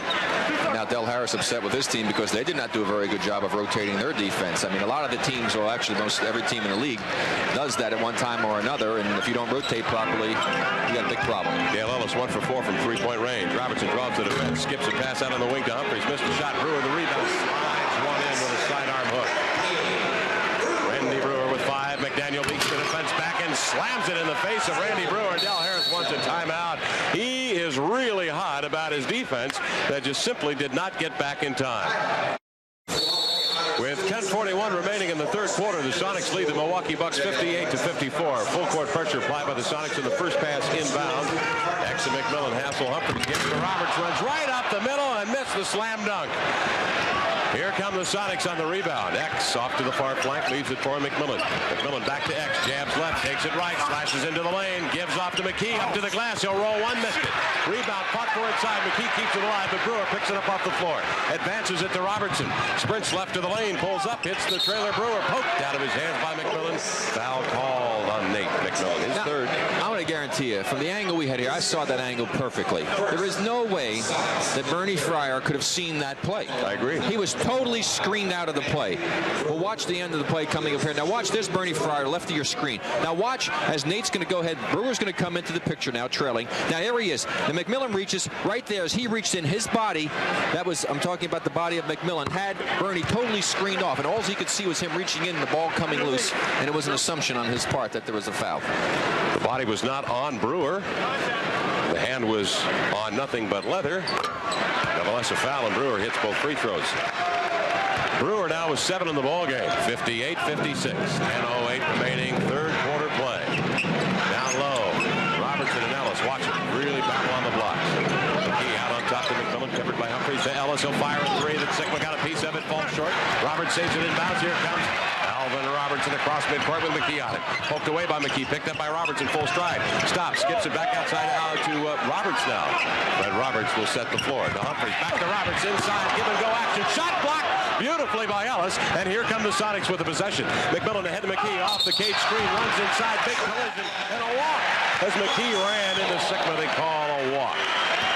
10th turnover on the Sonics.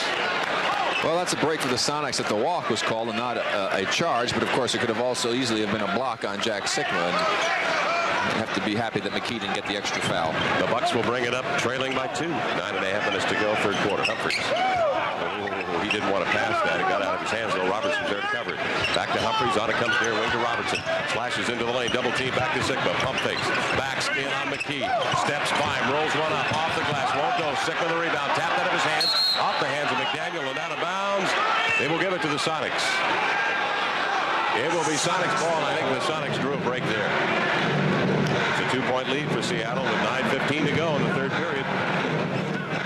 McMillan across midcourt, side saddle, dribble, backing down on Humphries. Daniel whirls away. Humphries left to McKee. Passes over to X near wing on a switch. Alvin Robertson covering X. X down low to Cage. Takes Brewer to the inline. Shut off. Hook passes inside of McMillan. Tapped out of his hands by Robertson. Picked up by Humphries. Here he comes with the Sonics to the lane. Humphries beats X to the glass. Up and in with a leading left-hander. Humphries with 7. We're tied at 58-all. 8:47 to go, third period. McMillan slowly gallops down the near sideline. On top it comes Ellis. Robertson right. Taps it in the backcourt. Here he comes. Alvin Robertson by Ellis to the glass. Lays it up and in. Sonics got sloppy with that pass. That's a cross-court, backcourt pass with Alvin Robertson, a tremendous defensive player, and that usually leads to 2 points. Along with Rick Barry, Kevin Calabro here in, I wanted to say Seattle, but we're in Milwaukee, where it's snowing outside. The Bucks lead at 60-58 with 8.5 minutes to go in the third quarter. Free throws have hurt the, or I should say turnovers have hurt the Sonics with 4 here in the third quarter play already. Yeah, you got to credit good defense to Alvin Robertson. That's why he was the best defensive player in the league one time. He's been on to defense, all defensive teams. Bucks are 4 of 8. Seattle 2 of 6 from the field here in the quarter. 60-58. Sonics trail by 2. McMillan over to the far flank to Ellis. Back to McMillan. Runs into the lane. Back outside it comes to McKee. Good ball movement. Baseline right. McDaniel raises, fires, hits. McDaniel with 20 here in the game. And that's the way you beat down the double teaming and pressure. You move the basketball. 60-60. 8 minutes remaining. Third quarter. Humphries tries to break away from McMillan. Then McMillan tags him, shadows him, stays right on him. Humphries over to Robertson. Right at the key. Starts up, stops, pulls up. Long jumper. Good. Alvin Robertson with 8. Sonics have Michael Cage, McMillan, Ellis. Here comes X-Man along with McKee on the floor. Roberts, Humphries, Brewer, Sigma, and Robertson. Cordell Harris is Brewers, or I should say Bucks. On the end line, it's Derek McKee with a long catch. McKee nailing the jump shot. He picks up 11. It's okay, the Brewers are in this city, too. It's all right. Yeah, but there's a big difference. Here's Alvin Robertson. The Bucks can't hit. Roberts, high post left of the lane, down low, and goes to Brewer on the block. Swings up the left-handed hook over X, won't go. Rebound comes to McKee. 62 all with 7:20 to go, third quarter. McDaniel starts up the near flank, working on Fred Roberts, pumps it outside to Dale Ellis, gets it past a lunging Robertson. Alvin taps it away. Dale retreats to pick it up. Now they'll give it to McDaniel with 9 on the shot clock. Low it goes to Cage. Tries to step by Brewer to the inline. Shot off. Outside it goes with 4 on the shot clock. McKee to Ellis. Nice mid-range jump shot from about 15 feet right of the lane. Well, again, excellent ball movement on the part of the Sonics, and if they continue to get those type of shots, they'll be in good shape. They need now to clamp down on the Bucks a little bit defensively, get a little run, and get a little breathing room here. Ellis is 2 for 4 in the quarter, including a three-pointer. 64-62. The Sonics lead it. On top, head of the key is Sigma. Over to Humphries at the far flank, covered by McMillan. Humphries looks right, jab steps left, into the lane, gives off to Robertson, fires over the lunging Cage, missed this one, rebound X. Here comes McDaniel, Ellis to his left, Cage to his right. Humphries and Robertson clear the lane.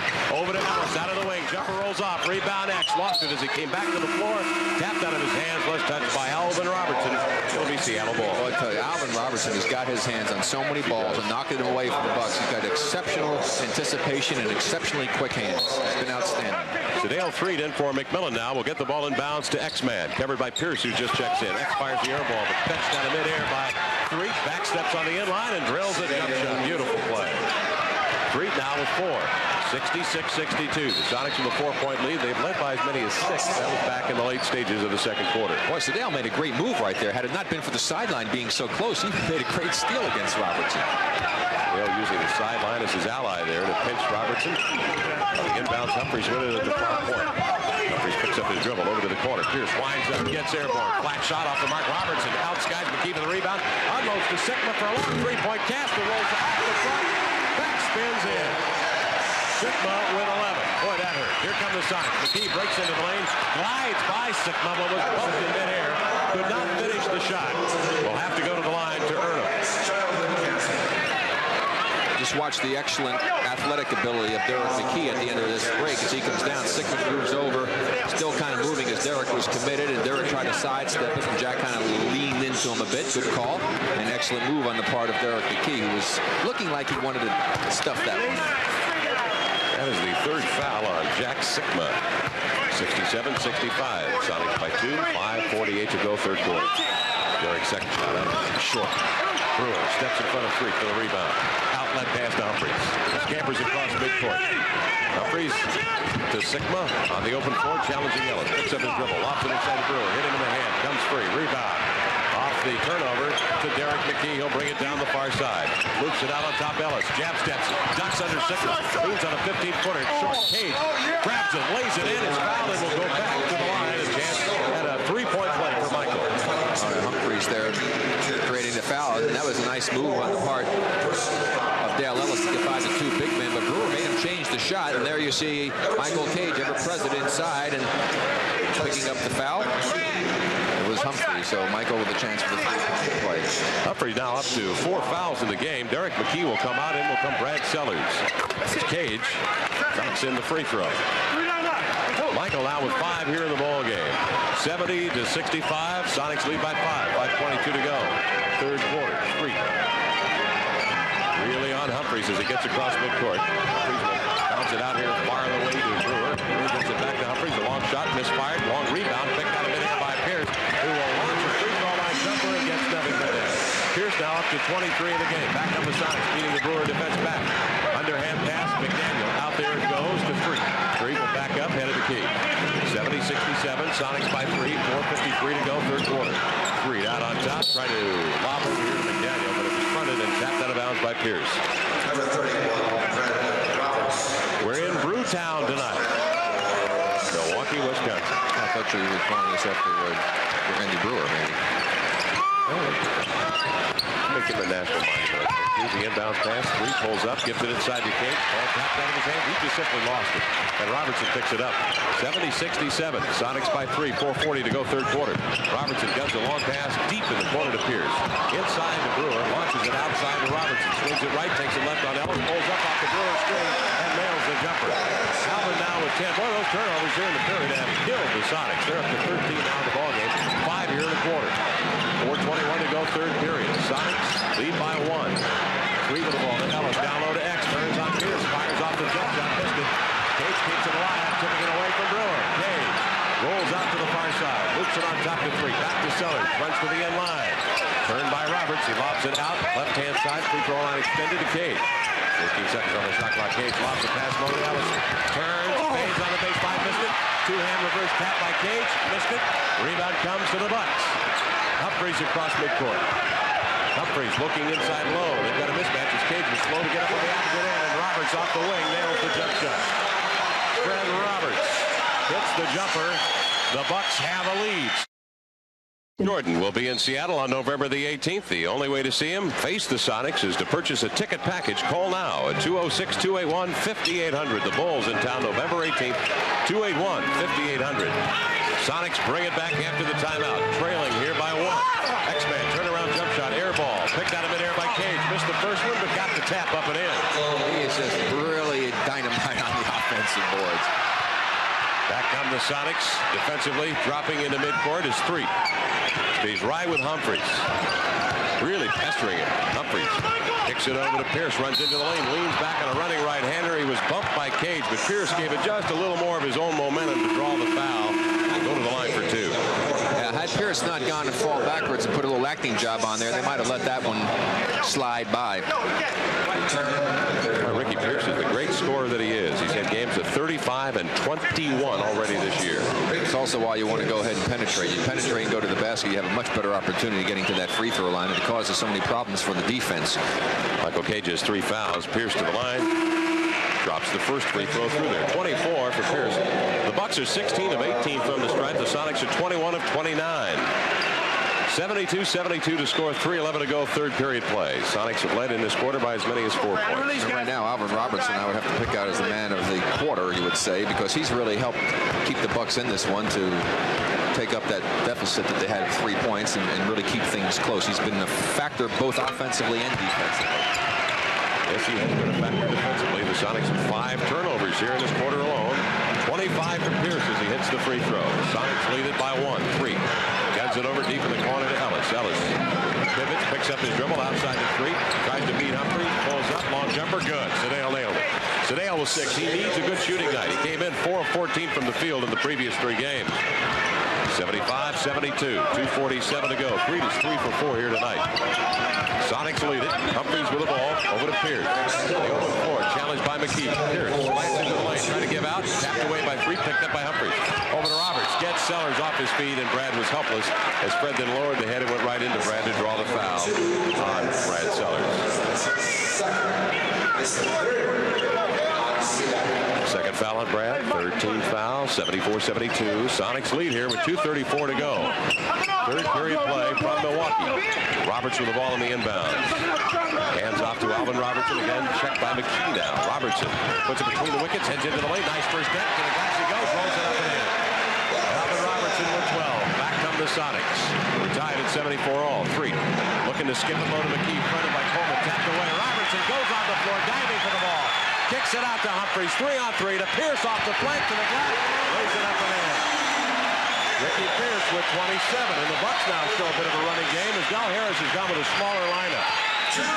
76-74. Bucks by 2. Minute 58 to go third quarter. Ellis in the corner. Bluffs Roberts. Step 5. Pulls up 15-footer. Rims off. Rebound Big Ben Coleman. Out it goes to Robertson. He wants to run. Sprints across midcourt. Pulls up. Gives to Coleman the trailer. Sets up on a jumper. Draws Cage out of position. Then ducks under him. Heads to the lane. And draws a foul before he can get a shot off. Well, right now, the Sonics not playing the outstanding defense that they showed us in the first half. They're being beaten and not a lot of help. I believe the foul was called on Cage, but we'll wait and see. Yeah, it was. They showed 44 on that one. See, Michael, no reason to try and block the shot from Coleman out there. That's the kind of shots you want him to be taking. Fourth foul on Michael. Bucks will get it inbounds. Roberts down low to Robertson. Turns on the block. Shot blocked by Sellers and then directed into the hands of McKee. What a beauty. Pretty tough to post up the 7-foot guard. Yeah, he had no idea that Sellers was on. I don't think he realized the Sonics had switched down low. Little Avery Johnson now in the lineup. 2-year pro from Southern. Tries to flip it over to Ellis in the corner. Tapped away by Humphries out of bounds. 77-74. Bucks by 3. Minute 25 to go. Third quarter. Anybody's ball game.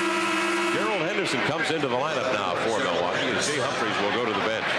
Humphries playing with 4 fouls. Alvin Robertson on the floor with 3. Sigma on the bench with 3. Pierce on the floor with 3. Holden Polonese coming in for Michael Cage, who has 4 fouls. Sellers will bring it inbound. Sonics trail by 3. Minute 25 to go. Nice give. Johnson back to Sellers. Runs to the glass. Sellers is fouled. Will go to the line with a chance at 2 as Coleman picks up the foul. And a terrific pass that time on the part of Johnson on that little backdoor cut on the part of Brad Sellers. See, Brad, he'll kick it in. He makes the cut to go back door because his man overextended, wide open. An excellent choice of passes. Brad trying to go for the dunk and draws the foul. Good, smart basketball there. Brad Sellers to the line. An excellent free throw shooter. It's the toss. 3 now for Brad. Yeah, but watch again. He still was flat. I mean, that shot was very flat. Hit the front of the rim and managed to crawl in that time. I'd still like to see him with a little more arc on the ball. 22 of 30 of the Sonics from the line. They've outscored the Bucks by 5 from the stripe. Margin here, though, on the big scoreboard suspended above us is 1 point. 77-76. Brad gets both free throws through there. 4 for the game. Sonics pressure the inbound pass from the trap, and Robertson dribbles through it all the way into the lane. Guns it over to Pierce off the baseline. Sellers goes flying by. Pierce pulls up, and it's a 15-footer. I'll tell you, Alvin Robertson is just killing the Sonics in this quarter. He was responsible again for that 2 points with the penetration. Pierce with 29. 79-76. Bucks by 3. Johnson skips a little bit. He hesitates, rolls into the lane, and Coleman comes over from the weak side to help out defensively. Robertson had his hands around McKee's waist. That'll be the 3rd foul on Fred Roberts, and McKee heads up for 2. Bucks by 3. 59 seconds remaining. Third quarter play. McKee shooting 86% for the Sonics this year from the stripe. Nails the free throw. 13 for Derek. The Sonics have had 32 attempts, have hit 24. What a contrast to last year's game. The Sonics turned the ball over 27 times here. And their 3rd lowest field goal percentage of the year. Roberts looking to throw it long down the floor to a sprinting Pierce, but Sellers adroitly picked him up to close off that opportunity. Here come the Bucks. Henderson giving the hops across midcourt. Backs Johnson down off the far flank. 79-78. Bucks by 1. 47 seconds remaining third quarter. Roberts long jump shot. A flat shot rims off the Coleman. Sticks it right back up and in. Keep in mind, the Sonics limited the Bucks to no offensive rebounds in the first half.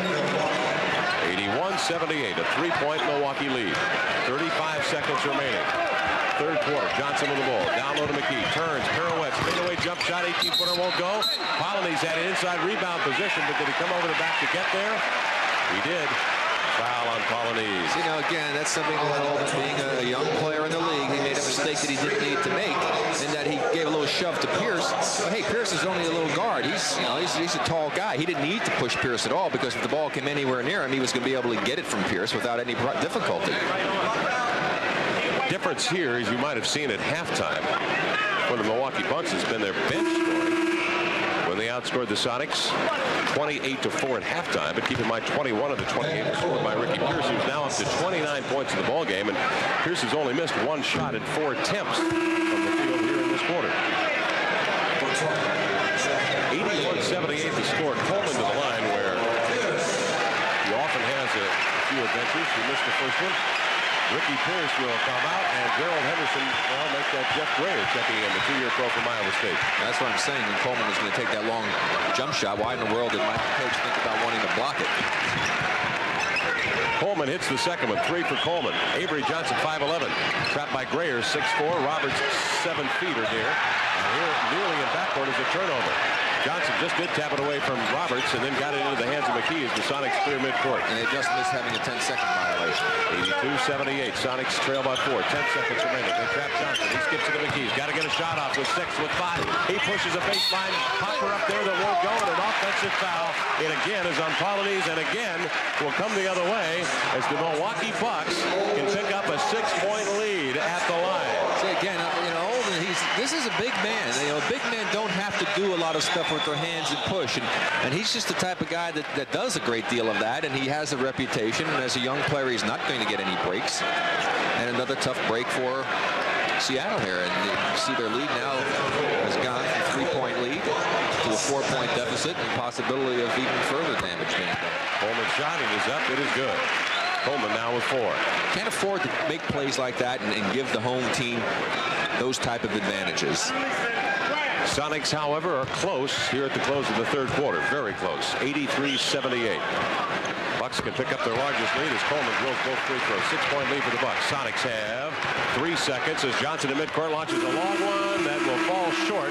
Sellers managed to pick it off in midair, laying up and in with the basket will not count. Bucks 13 of 23, 56%. Sonics 6 of 7 from the line. Bucks 7 of 8 from the line. But again, Sonics with 6 turnovers. Bucks with 1. That was in the third quarter. The Sonics were outscored 34-25. They trail here by 4 with 11:04 to go in the ball game. Johnson on Humphries. Humphries pumps it in the lane. Robertson turns on a 15-footer, missed it. Coleman the rebound. Jump hooks one up and good. Sonics have got to get a body on Ben Coleman. Well, we talked about the offensive boards. They needed to control that defensive boards. They did it the first half. Daniel drops that jumper on the right side, but they haven't done a very good job in the second half. X with 22. He was 2 for 5 from the field in the third quarter. Robertson stops in the lane and simply leaps up and drops in an easy 8-footer. Robertson now with 14. 88-82. McDaniel lobs it low to Sellers. Backs. Hands off to the cutter. Johnson off his hands, off his foot, out of bounds. Another turnover to the Sonics, who have now 15 in the ball game, and the Bucks will bring the ball up. Yeah, they're having some trouble tonight offensively because Derek McKee has not been very effective offensively, and they need to get a little more diversification with their offense here. Sellers helped just a little bit, but they need to get some scoring, as you mentioned, off of their bench. And also, Nate McMillan hasn't even looked to be a factor offensively tonight. The Bucks could take their largest lead here, lead by 6. Humphries with the ball at the far point. Gives to Robertson. Double teamed out on the flank by McMillan and Ellis. Robertson looking to lob low. Can't. Tried to give in to Roberts and fronted easily by McKee for a steal. Back come the Sonics. McMillan hustles across midcourt. Pumps it ahead to X-Man on the open floor. Roberts taps it away. X has to save it in bounds. Did he? No. Stepped on the far sideline. 88-82. 9:56 to go fourth quarter. Good play by Roberts. And they continue to make turnovers, and that's killing them. Sonics with 16 in the ball game. Milwaukee with 12. 6 of those turnovers in the third quarter play. We saw the the Bucks take control. And they just had 2 more here. 6-point lead for Milwaukee.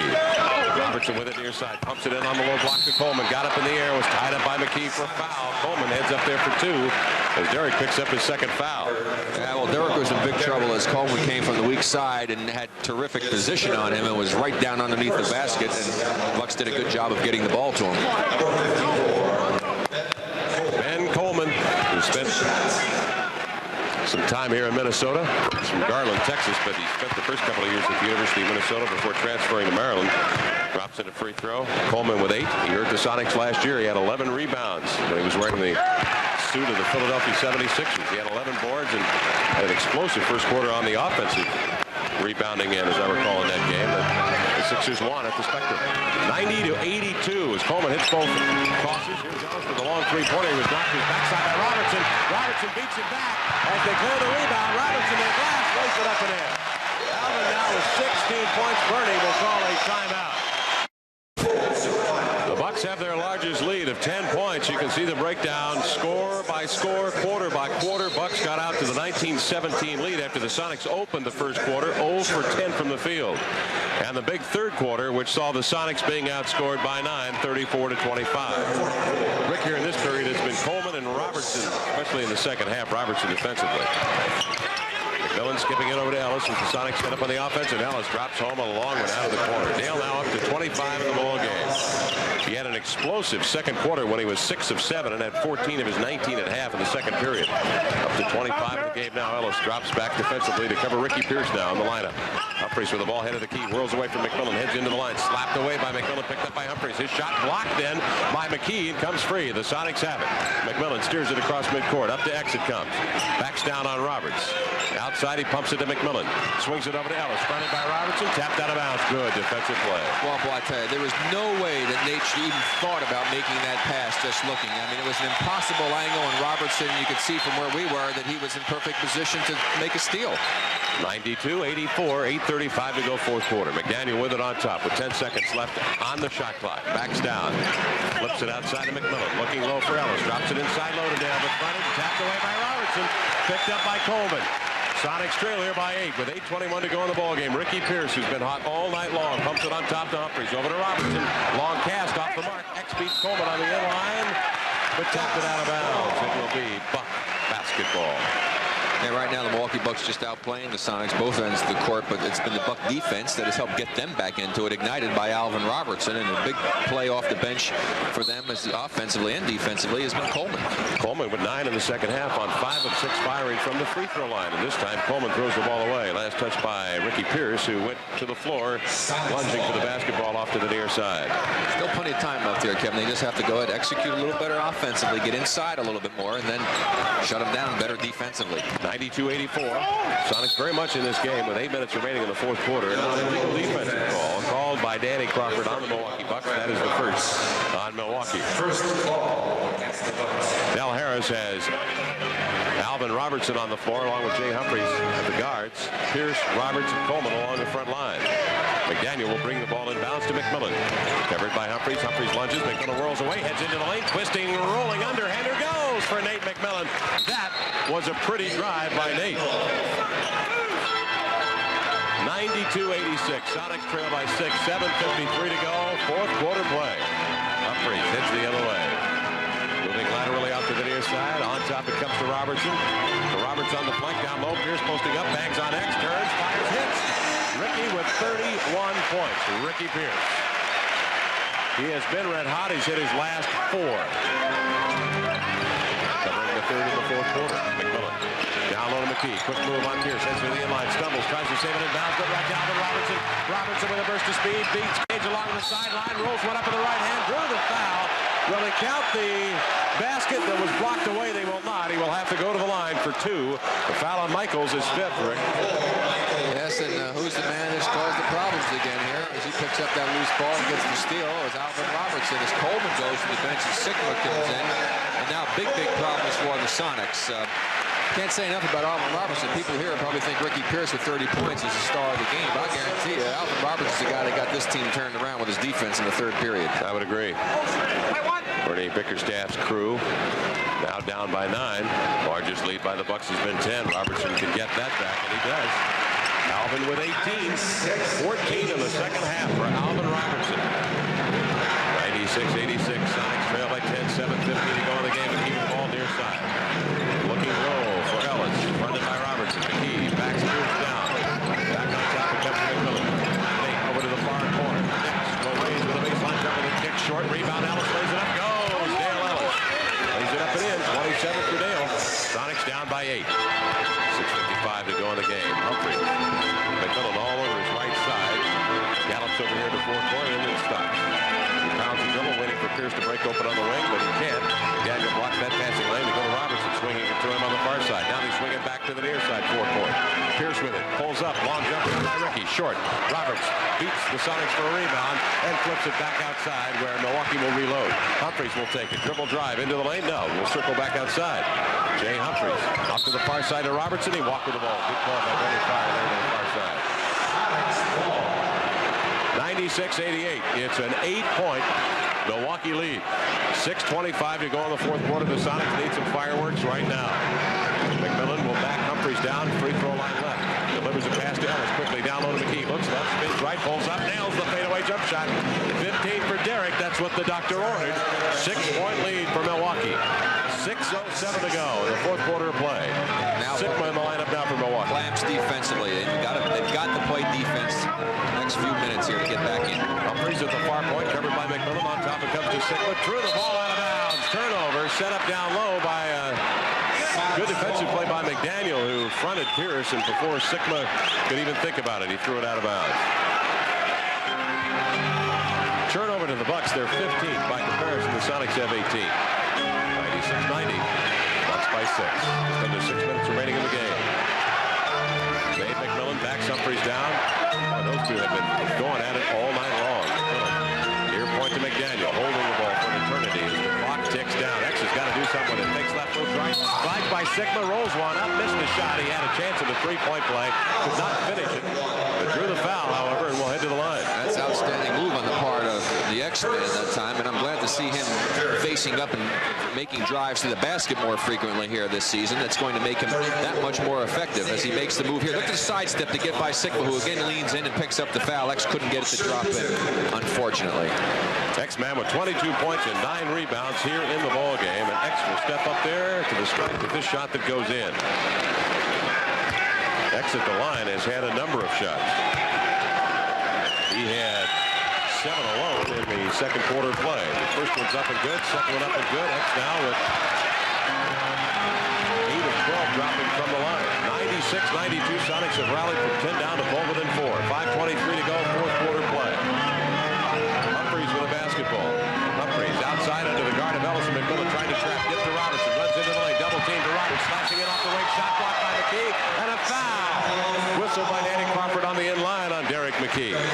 Well, Sonics did a good job defensively that time. They rotated well. Derrick came over to help out and definitely got his hand on the ball, but obviously the official thought otherwise, that he also perhaps caught part of the arm. So Fred Roberts will come the other way to shoot free throws. Fred was 7 in the game. 96-92. It's a 4-point Milwaukee lead. They led moments ago by 10. Roberts' free throw up and is good. Roberts now with 8 in the game. 5:12 to go, fourth quarter.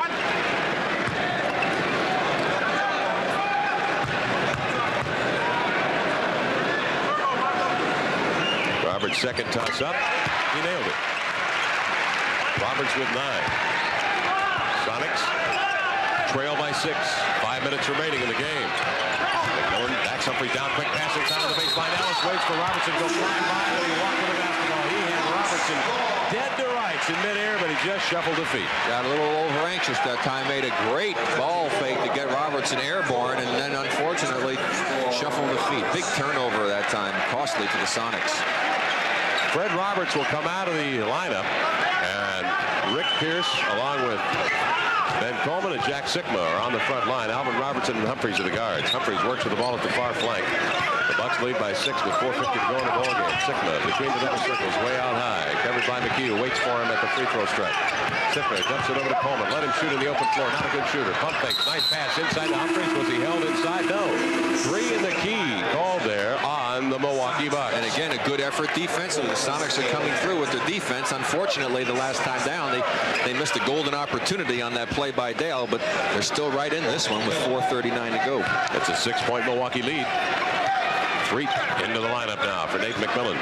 Threet off the far flank, covered by Humphreys. Looking low for McDaniel, fronted by Pierce. Threet's got to roll it outside on top to McKee. Nice pump fake, glides by Coleman, heads into the lane. Robertson lunges in to deflect the ball out of bounds. He has been awesome defensively in this second half. Threet will bring it in bounds for the Sonics. Sedale out to McKee, covered by Sikma. That's a mismatch if there ever was one. Sikma simply cannot stay with the quicker McKee. Threet will fire a three-pointer. This one rims off. McKee, control tip out to Dale. Reloads on a three. That goes! Dale hammers in the three-point shot. The Sonics are within 3 now, 98-95. And credit McKee with a control tip off the Threet. Missed three-point shot. 4:03 to go. Final period of play.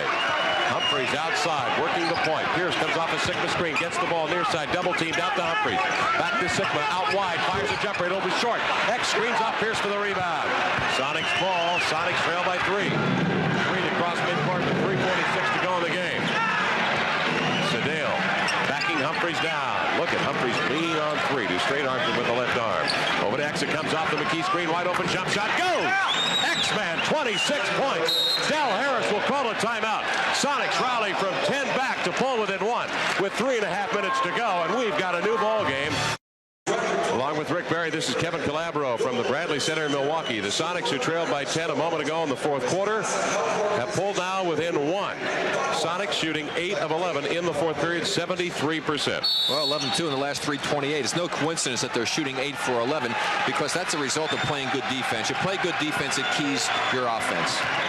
Milwaukee Bucks have had a long drought without a field goal for better than 4 minutes. Humphreys out here at the near side, covered by Threet, picks up his dribble, 11 on the shot clock, and the ball is tapped out of Humphreys' hands by Threet. And a good substitution by Bernie a minute or so ago by bringing Sedale in because Nate was very tired, and Sedale's giving him more offensive and defensive work, which is fresh. On the inbounds, the Sonics have defensively, and Pierce nails the jumper from the head of the key. See, a guy that's that hot, you can't drop back. You got to go up on him, make him put the ball on the floor. 197, a 3-point Buck lead. 2:59 to go in the game. Threet with it, covered by Humphreys.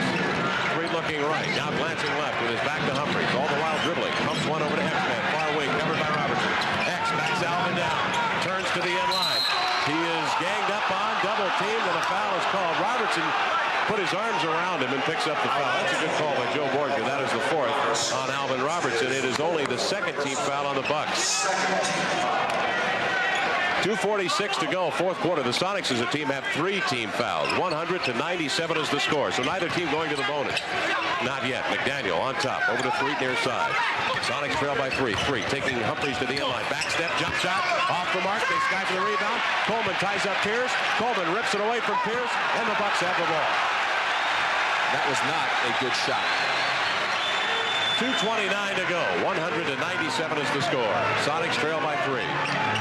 It wasn't a good shot because he didn't force that defensive man to do much, did he? No, it's a terrible shot. Sikma takes it to the end line and is raked around the wrist by Threet. And Sikma, an excellent free throw shooter, steps to the And you notice that Jack knew where we were in this ball game, and he didn't try to take in one of his patented step-back jumpers, did he? What did he do? He went to the basket when the opening was there. That's where you take advantage of a team, and that's where the savvy of a veteran comes in. Jack with 11 tonight and has hit a three-pointer. That was back in the third quarter. Jack Sikma studies this one, lobs it up, it goes. Fred Roberts steps back onto the floor. Ricky Pierce will go to the bench. That is a break for the Sonics. Although Del Harris signals to Ricky Pierce she'll be back on, so sit right here with me.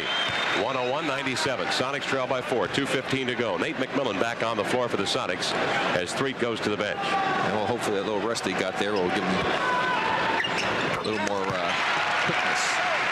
Sikma tosses in the free throw. 102-97. 5-point Milwaukee lead. 2 minutes remaining in the ball game. McMillan out on top to Ellis. Back to Nate. Nate to the near side. Works the ball on the point with 11 seconds on the shot clock. 2 minutes even left in the ball game. Sonics down by 5. Backs in on Alvin Robertson. Backs and turns. Gets out of control. Then he walks. Now we've got a foul. Bernie Fryer bailed out the Sonics and Xavier McDaniel with a foul there to the near side. He was tripped up. X was tripped up and went to one knee.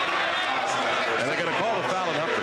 X has to be very careful. First of all, he's going against a tough defender in Robertson, trying to go. And then when you put it on the floor, a team like Milwaukee, you know that you're going to get some double coverage. And that time he got bailed out. 102-97. Nice pass inside McMillan to Ellis in traffic. Whirls one up and got it and got no foul out of all that. 32 for Dale Ellis, who hit that one in traffic. He's hit his last 4. 102-99, anybody's ball game. The Bucks lead by 3 with a minute 44 to go in the contest. Humphreys along with McMillan. Over at the far side, Sigma comes out the screen. They jump, they double team Humphreys. Humphreys puts it up, gives to Sigma. Pump takes X, heads to the lane, rolls one up, missed it. Coleman the rebound, off the foot inside, picked up by Sigma. Muscles one, lost the ball, picks it up. 3 in the key, how about it? The ball's deflected off Sigma's hand and controlled inside by X-Man. He was in there eternity. Should have been 3 seconds. A minute 21 to go in the ball game. 102-99. The Bucks lead here by 3. Backing down is McMillan. Straight arming Humphreys. Turning off to the far flank. Ellis has been hot. Hit his last 4. Down low to McKee. Bluffs. Heads inside on Sigma. Lean back fade air. Well, bank around it. Was it tapped inside by McMillan for 2? They're going to give it to McKee. McKee got it. Might have been called goaltending. I held my breath. 102-101. Sonics trail by 1. Roberts to the end line. Missed the shot.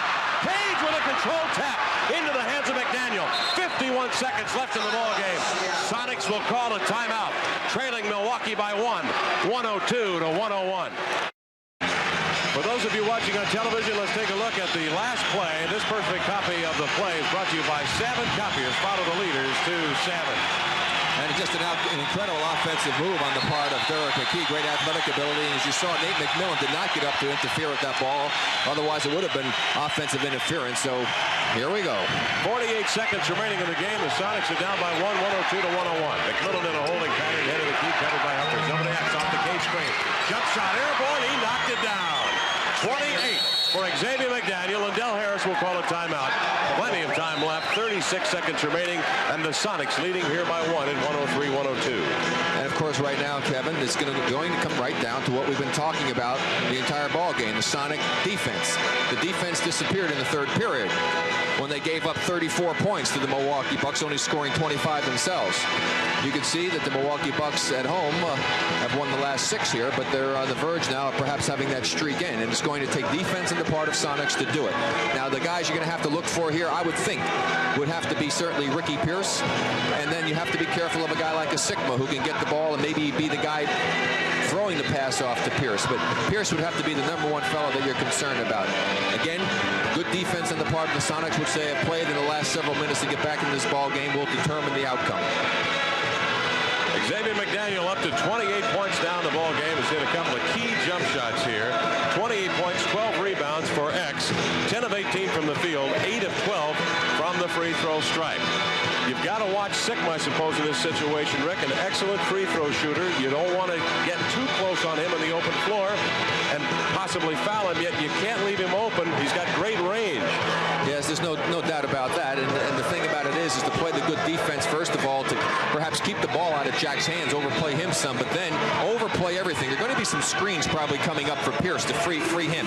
The guys who are guarding the men doing the screening, Kevin, have got to be quick enough to step out to prevent the pass. You don't want the ball to get into Ricky Pierce's hands if at all possible. That's going to be a major key. And then, of course, with the guys like Humphreys and Robertson, you have to be careful not to overplay too much towards where they're looking to throw the ball to give them a chance to get penetration, which can really cause some problems. So it's going to be interesting to see how well the Sonics defend the Bucks on this next possession. They only have to go ahead and stop them this time. Then it's going to be a situation where the Bucks would probably have to come out and foul. Watch Ricky Pierce, number 22. Pierce with 33 points in the ball game, 5 of 7 from the field in the second half. The Bucks will have it. Brought Sellers in for defense. The tall 7-footer perhaps bother Pierce. He's on him now. Sonics lead by 1:37 seconds remaining in the game. Street on Humphreys. It is Sellers checking Pierce down low. Pierce runs off a Sigma screen. Sellers jumps 5, covers Pierce in the open floor. Pierce gets him up off his feet, pulls up, passes to Roberts, gets Cage in the air, draws a foul, and he will head 2. Michael Cage drawn off his feet. Well, you know, I like to refer to that the paratrooper club. They have both guys in trouble. They were very lucky that Pierce wasn't smart enough to allow Sellers to fall on him the first time and get the 2 shots, and now this time Roberts was able to draw the foul on McKee. He also tried to go around him to the basket. I mean, in those situations, you let the guy come down on you, Kevin, and you take the shot. So a break in that regard for the Sonics, but their defense left a little to be desired. They let Pierce get his hands on it, and then 2 guys left their feet. That was not good defense on the part of the Sonics. Alvin Robertson will come in, and Pierce will go to the bench, as now the defensive crew, the nickel defense, if you will step in for the Milwaukee Bucks as Roberts goes to the line for 2. Cage has fouled out of the ball game. Michael picking up the foul will head over to the line.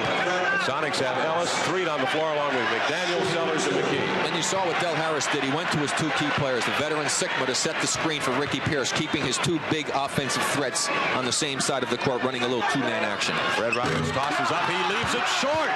Roberts left it short. He had hit 5 of 6, Rick, prior to that attempt. Fred with 9. They can hope for a tie with 23 seconds remaining in the game. Roberts does. 10 for Roberts, and the Sonics will call a timeout. Well, now you play for the last shot. You either go to overtime or you win the basketball game when the ball goes up in the air. You don't take a shot until there's about 3 seconds to go on the clock. You don't want to have an opportunity for an offensive rebound, because should you miss and the Seattle and the Bucks get it back, they have a chance to win, and that's what you do. And then the Bucks, of course, have to play tough defense, and they have to make sure that they don't commit a foul and send somebody to the free throw line. Let's pause for station identification on our radio network lines. This is the Sonics Broadcasting Network. Along with Rick Barry, this is Kevin Calabro on the simulcast tonight from the Bradley Center in Milwaukee, where the Sonics have come from 10 down in the period to tie the game at 103-103. You know, the one thing, again, I think, Kevin, is that you've seen good consistency on the part of the Sonics, other than that third period. But, I mean, they didn't quit the character here. They could have folded 10, falling down 10 on the road, but they came back with the tough defense again that they showed in the first half to get them back into this ball game. And that's got to be very encouraging for Bernie Bickerstaff and for Tom and Casey, who worked so hard with this ball club. They're going to get even better as the season progresses. I think they're starting to believe in themselves defensively, and that's what it takes. You got to believe that your defense is going to help you win games. You're talking about go-to guys in crunch time. Dale Ellis has hit his last 4 jumpers, including a 3-pointer here in the fourth quarter. He's 4 of 5. Dale has 32 points here in the ball game for the Sonics. Well, I imagine what they're going to do is run one of their set plays when they come down to the end, and have Dale and X kind of popping out on both wings. You've got 2 guys to go to. Then you got McKee down inside. So they have a lot of options as far as what they're going to do. But they have to be smart with the ball, work the clock, and go into their play with plenty of time left so that they can get some good movement and motion in their offense, not just stand out there forever with the ball and then hope with 8 seconds to go that you can flow into your offense, because the Bucks are not going to let them do that.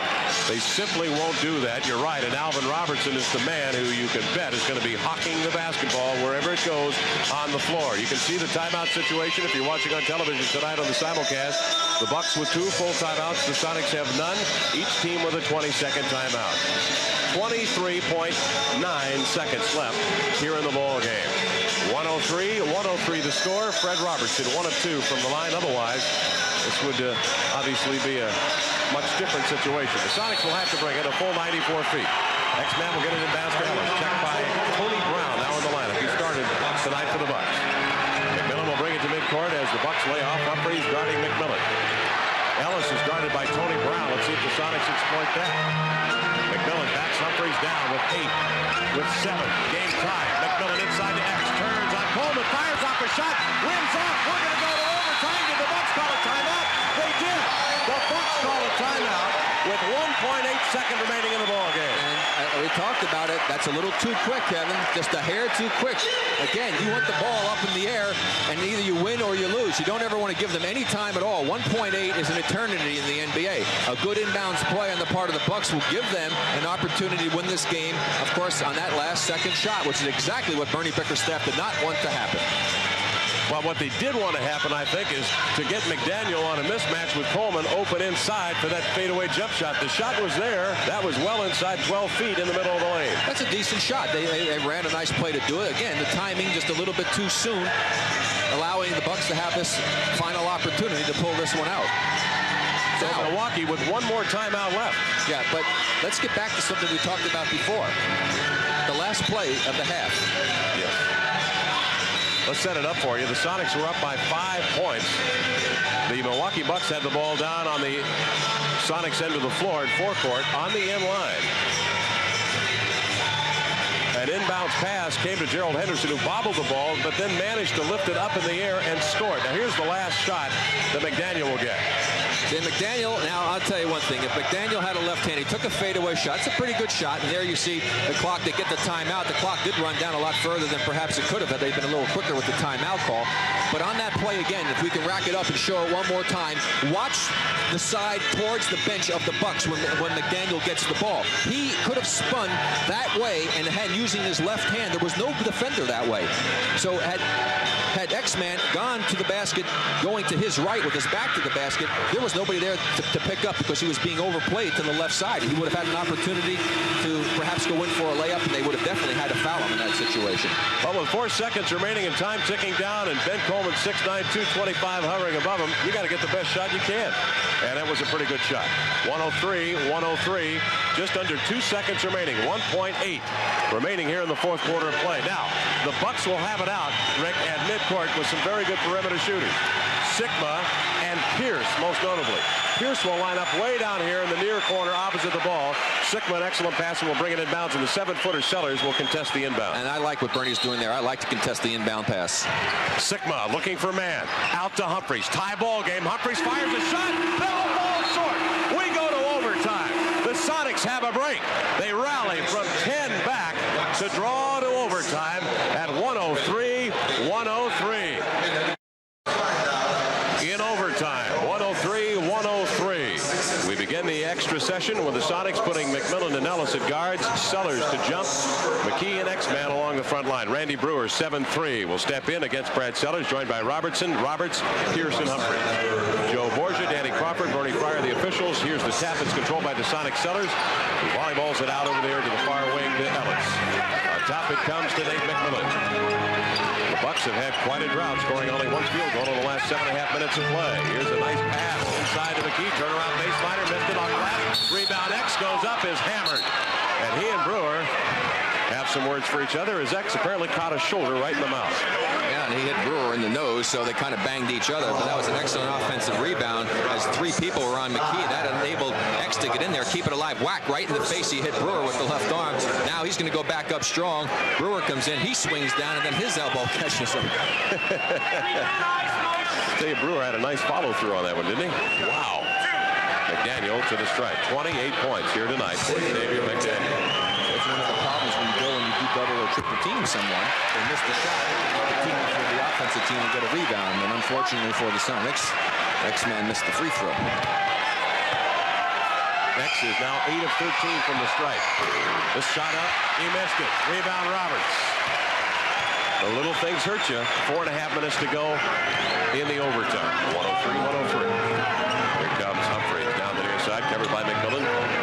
Near sideline to Pierce, covered by Sellers. Pierce jab steps, now slashes into the lane, rolls up a running right-hander, missed it. Rebound, McKee. Good defense, Rick, by Sellers. Excellent defense that time to be able to create a difficult shot. McMillan leaves it for McDaniel off the near flank, covered by Roberts. Looking low for Ellis, posting on Robertson.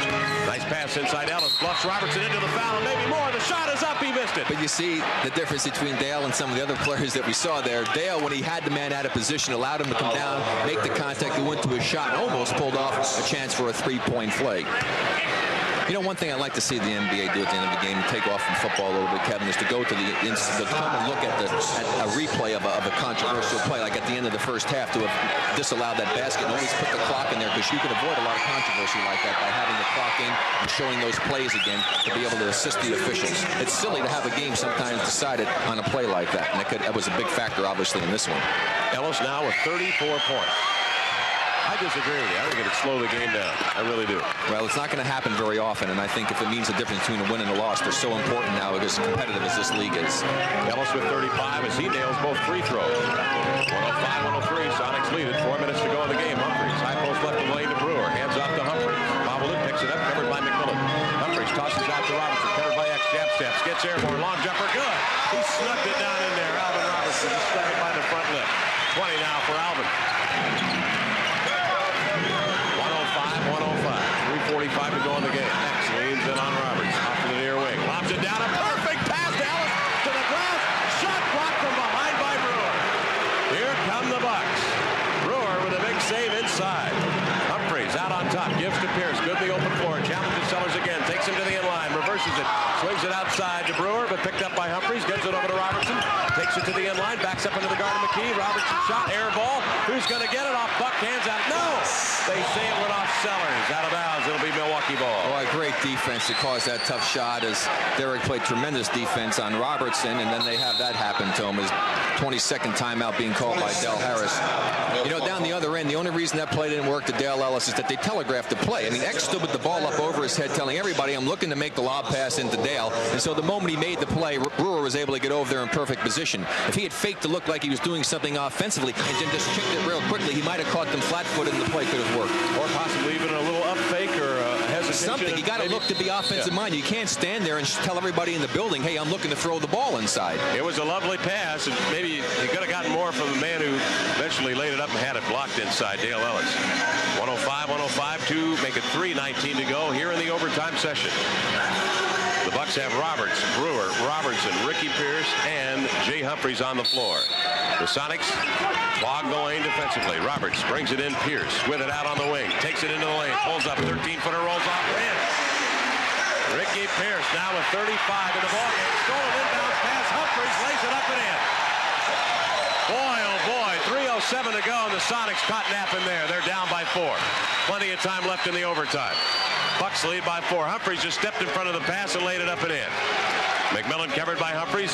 Skips it over to Ellis. Hesitates. Guns it to the inline. Pulls up. Long jump shot. Missed it. Rebound. Tapped away from X. Poked away out of bounds. Last touch by Robertson. Although it looked like Ellis had a hand on it, they will give it to the Sonics. 109-105. Ricky Pierce with that last hoop has 35 points and has tied a career high set a couple of nights ago in the loss on the road against Boston.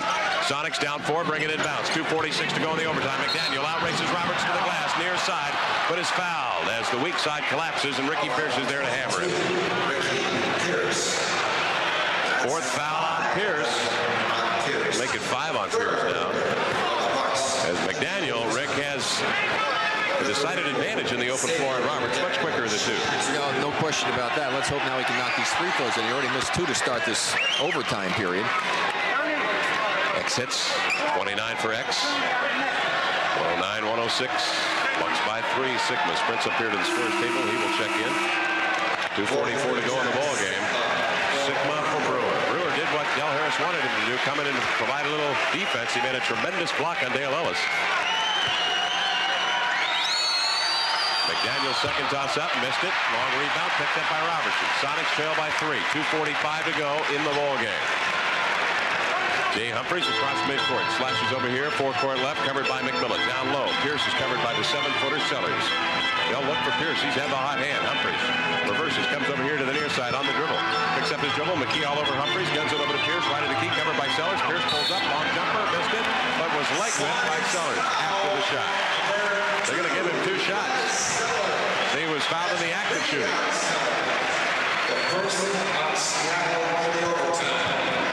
Ricky Pierce, an excellent free throw shooter. He came into tonight's play having hit 11 of 11. He's hit 4 for 4 here in the ball game. Again, Kevin, when you're playing a guy like this who's a great outside shooter, you have to just get right up on him. Make him beat you putting it on the floor, and you can get some help from your teammates. You can't back off of him. He's too great a shooter. 109-106. Pierce just did roll the free throw in there. Pierce now with 36 here in the game. Bernie Bickerstaff contemplating his teams come from behind. 10 points down in the 4th quarter. They came back to take a lead. Fred Roberts had a chance in regulation to put the Bucks up by 1 at the free throw line. He hit only 1 of the 2 free throws to tie it at 103. That's where we are as we went into overtime anyway. Pierce misses the second free throw. Right now we're at 110-106. The Bucks lead by 4.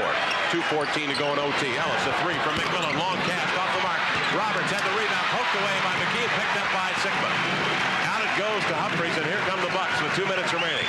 Sonics down by 4. Humphries outside between the double circles, backing McMillan down. Pierce inside on a switch, covered by McDaniel now. He drifts off to the far flank.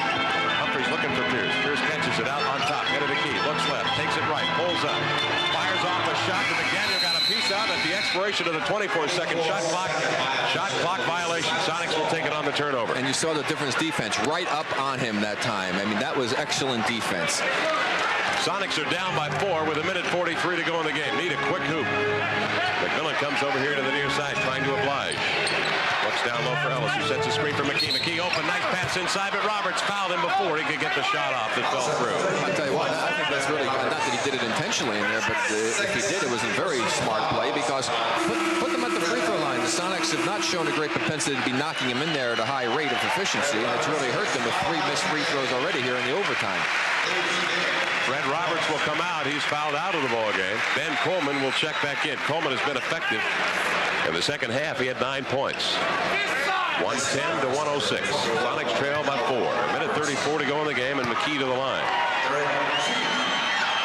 Eric shot up, rolls off the front, and then drops neatly in. 18 now for McKee. Sonics are 31 of 42 from the free throw line. Derek McKee, second toss up and good. 19 for Derek. The Sonics are down by 2. With 1:33 remaining in the ball game. It's overtime here in Milwaukee. Humphreys to midcourt, anticipating a trap. Wants to take a look at his offense. Now gets across the 10-second line, threads it on top to Sigma, guns it over to the far flank to Pierce. On top to Sigma, now to Robertson, standing head of the key. Good ball movement. Robertson looking for Pierce, clearing down low, fronted by Ellis, not open. Robertson out to Humphreys. Shot blocked by McMillan, saved in bounds, but he stepped on the sideline. 2 seconds only to go on the shot clock. They will not reset with the new rule this year, so it's going to be tough for the Bucks to get a real good shot. Del Harris trying to make sure they do, calls a timeout. 1:10-108, 1:12 left in the ball game, and a key possession right here.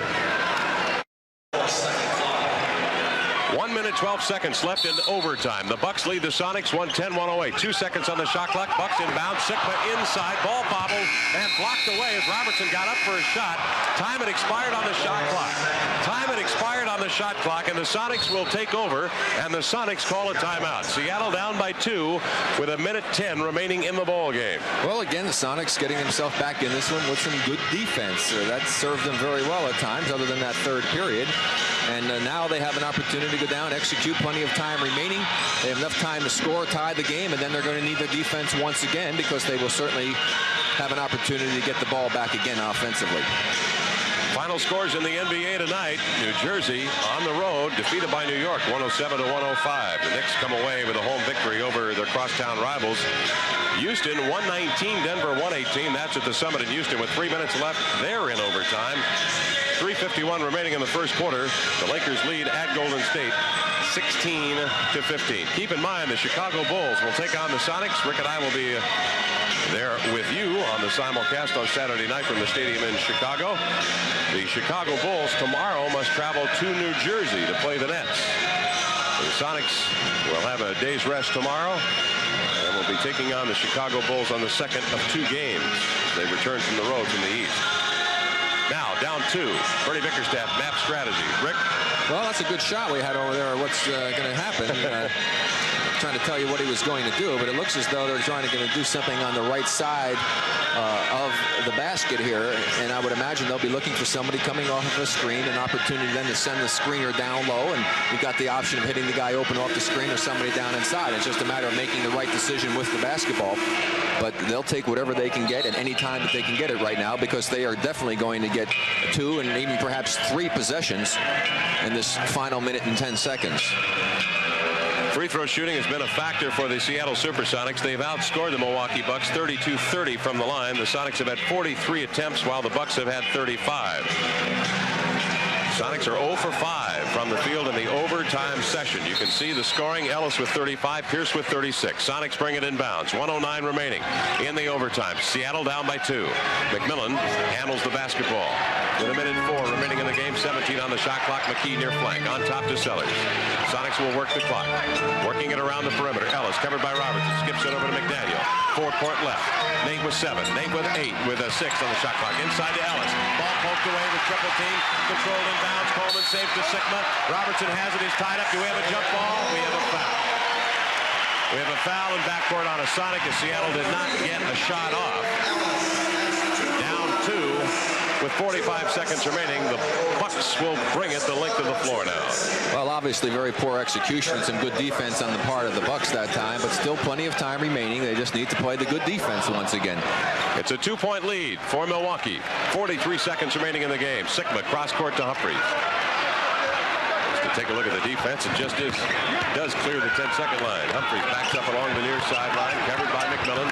Sigma runs for the ball. Humphries won't take that option. Instead threads a pass over to Robertson in the open floor. Takes it left, moves right to the inline, dribble off his foot, out of bounds. Sonic basketball, and Bernie will call another timeout.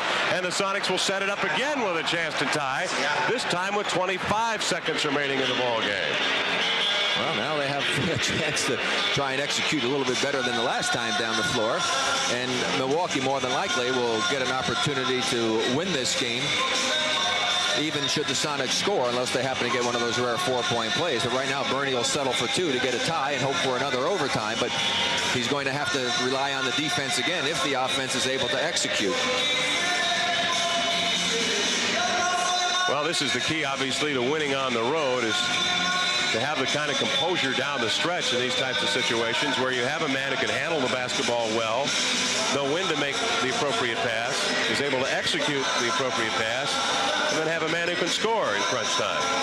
Yeah, well, one of the problems the last time was that the ball was picked up off of the dribble, and when you do that and you get a good defensive team, you swarm the man with the ball. It makes it very difficult to find an opening if everybody's playing tough defense. The most important thing in those type of situations is to go ahead and try to keep your dribble alive, which allows you the luxury of being able to penetrate and do something, move to another area, get a better angle. But boy, once you pick it up, you create a lot of problems for yourself, and you help the defense out a lot.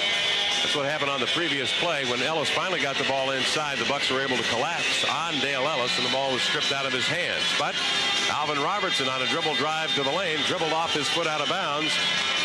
And here in Milwaukee, that's really going to be a shame. Celebrating prematurely. Well, it's going to be a shame if the Sonics aren't able to go ahead and pull this one out somehow by maybe going to another overtime period, because other than that third period, they really have played a very good basketball game, and just a few little errors here and there. Their inability to make the close-in shots, starting off 0 for 10 in the ball game, the tough call at the end of the half. They just had a lot of opportunities that have really hurt them. Missed free throws here in the overtime has killed them. 110-108. The Bucks lead Seattle by 2 with 25 seconds remaining. X-Man will bring it in bounds. McKee, Sellers, Ellis, along with McMillan. Brown too close to X, wasn't giving him 3 feet. Sigma along with Alvin Robertson, Jay Humphries, Ben Coleman, and Tony Brown on the floor. X looking for a man to flash to the ball. McKee does, holds it. Sigma on it. McKee hands off to McMillan. McMillan will dribble outside while the Sonics drop down low to set the offense. Ellis comes up with McKee's screen. Robertson right there on a switch. McMillan picks up his dribble. Humphries all over him. Over it goes to Ellis out of the baseline. The shot they want him is good short. McKee the rebound. 9 seconds remaining in overtime. Sonics down 2. Sellers baseline shot. He dropped it home. We're tied at 110 with 5 seconds remaining. The Bucks will have the ball. Sellers drops the baseliner through there, but it was set up on the rebound by McKee off the Ellis screen. Yeah, it was, boy, and I'll tell you, that first pass that got to Dale Ellis was a tough one, because Albert Robertson had a pretty good angle on it. Fortunately, he got in, but Robertson did a good job of making Dale take a tough shot.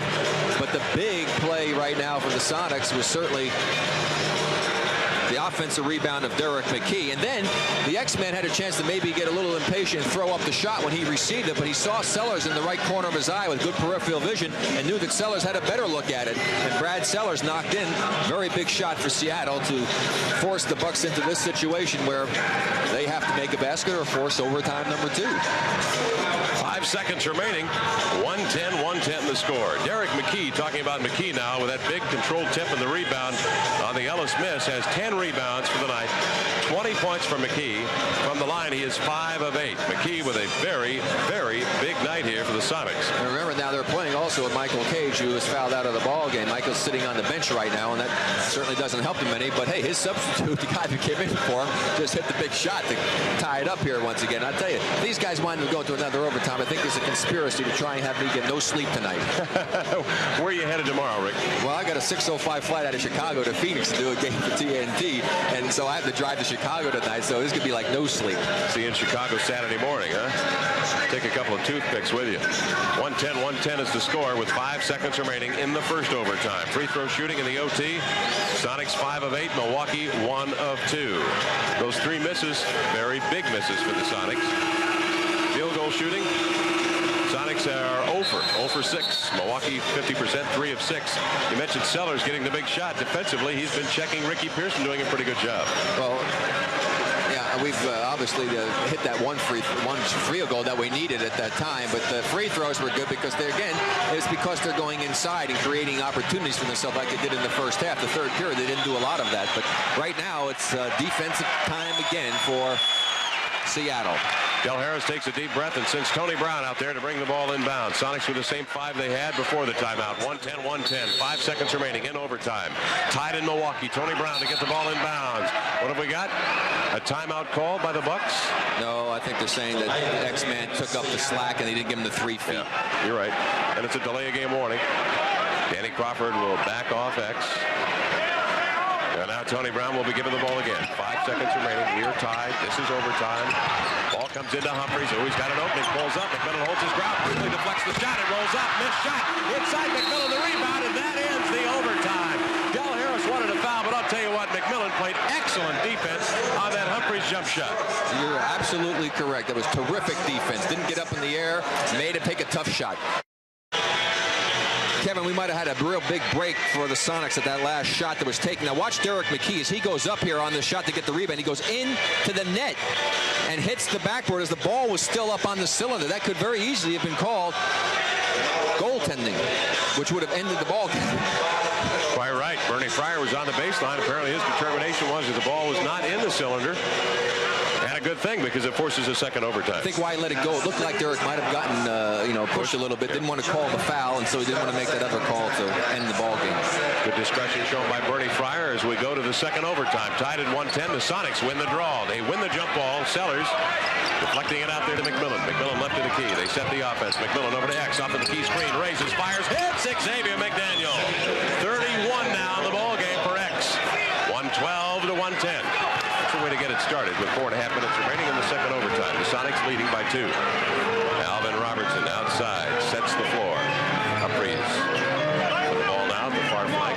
Hash mark picked up by McMillan. On a switch, they back the ball away. McMillan getting it free to McDaniel. Was he held by Brewer? He was. Good call. Good call by Bernie Fryer. And the foul on Brewer. And I tell you again, it's set up by McMillan's play. Defense. Hey, I'll tell you, defense is what wins for you. Bernie has to be thrilled of what they've done. Again, for that, other than that third quarter lapse that they had, they have really played outstanding defense tonight. Nate McMillan with 2 big defensive plays. The one a moment ago on Humphries and that one just now to force that turnover. Sonics lead by 2 in the second overtime session. 4:15 remaining. Here's McMillan with the ball. Sneaking up from behind is Pierce to deflect it out of bounds. And Nate's saying, hey, guys, somebody tell me when he comes over to double me. I had no idea he was coming. Sonics will bring it in bounds with 12 seconds on the shot clock. 4:12 remaining in the overtime. This is the second overtime session, and Seattle is up by 2. McDaniel and McKee outside the 3-point perimeter, covered by Brewer. That's a mismatch. McKee down low to Sellers. Backs down on Alvin Robertson. Going to use his size. A 7-footer leaps. A fire from 10. Missed it. Rolls out. That was deep inside and then kicked out of there. Brown clears the rebound for Alvin Robertson, who is turned outside. They give it to Humphries. Off it goes far wing to Brown. On top to Pierce. Pierce covered by Ellis. Inside mid-post to Brewer. He swings up the left-handed hook to go. Brewer with 9. Wasn't pretty, but it was effective. 112 to score. In the second overtime session, 3:41 remaining. McMillan with it out on the point. Reaching in, trying to poke it away as Humphries. McMillan whirls away from it. Over to McKee. Rocks left. Takes it into the lane and slams it home over Brewer. And a smart play because they got him facing the basket with Brewer on him, and McKee, there's no way that Brewer can guard him in that situation. 114 to 112. Sonics by 2. 3:20 to go. Second overtime. Pierce with it. Covered by McMillan. Straight arms him over to the far corner. He's trapped. Gives it outside to Robertson. 12 on the shot clock. Robertson slashes inside. Pulls up. 8-footer. Won't go. Rebound McKee. He had position on Brewer inside. They got to go to him again right now. Go to him again. Bring it down and get it to him on the left side. Face up against him. Sonics by 2. 3 minutes remaining in the double overtime. McMillan with it. Looking for Ellis off the far flank. McKee is down low. McKee breaks open on the wing. They go one-on-one. McKee now doubled down as Humphries reaches in. McKee picks up the dribble to McMillan. Back to McKee. Nobody sneaks in. Here's the jump, and McKee sets it beautifully out to McMillan. He extends his arm, keeps the ball far away from Robertson as he can. Alvin Robertson turned the tide of this game in the third quarter with his defense. McMillan, though, has come up with a couple of key defensive plays for the Sonics. Big mismatch inside. Humphries on McKee. McKee with the ball on the inline. Sigma picks him up to the weak side. McKee outside with 8 on the shot clock to Sellers. Inline right. Down low to Ellis. side. Ball slapped away. They save on Humphries cleanly. Back come the Bucks, trailing by 2. Robertson gallops to the glass. Gives to Brown. Nearly blew the lane, but laid it out of the Brown with 4. 114, 114, 2:12 to go in the double overtime session. McMillan launches a long pass off to the far flank to Ellis. On top to McMillan. 2 minutes remaining in the double overtime session. We are tied. McMillan tries to race by a lunging Humphries. Guns one inside. Ellis clearing inside. Rolls it up. Missed the finger roll, but was fouled. Will go to the line with a chance at 2 now. And Dale's mad at himself because he knows he should have made that shot. He had an easy opportunity. He wasn't hit all that hard, and he was disappointed with his effort. Ellis from the free throw line has now attempted 8 shots here tonight, and he's hit 7 of those. But the big thing is that Ricky Pierce is out of this ball game now with his 6th personal foul. Pierce is gone, and Roberts is gone. Both out with fouls. 2 of the starters for Del Harris on the pine. Michael Cage has 6 fouls. He fouled out of the overtime section, and here comes Ellis to the line for 2. Sonics have McMillan along with Ellis at the guards, McKee, McDaniel, and Sellers across the front line. Ellis to the stripe, his tosses up, and he missed it. You know, it just kills me. I mean, free throws are a big thing of they always have been, because it's such an easy way to win basketball games that are close if you can make a high percentage, and it's the only shot in the game that you get to shoot with no one bothering you. We're tied at 114. Ellis breaks the tie as he hits the second free throw. 36 for Dale. 1:57 remaining. We're in double overtime here in Milwaukee. Along with Rick Barry, this is Kevin Calabro. Down the far sideline comes Humphries. Gets a screen from Sigma. They double team Humphries. McMillan and Ellis all over it. They go to Sigma. Inside to Coleman. Foul! He scores! He goes to the line for a 1. Sellers tried to intentionally foul him, but you can't stop a man by grabbing him around the waist. No, you grab both arms is what you do when you get yourself beaten.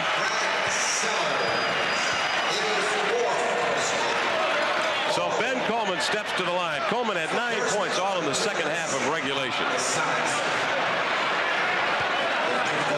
Coleman at the stripe tonight has hit 5 of 6. 116 to 115. The Bucks lead by 1. 1:43 to go in the double overtime session.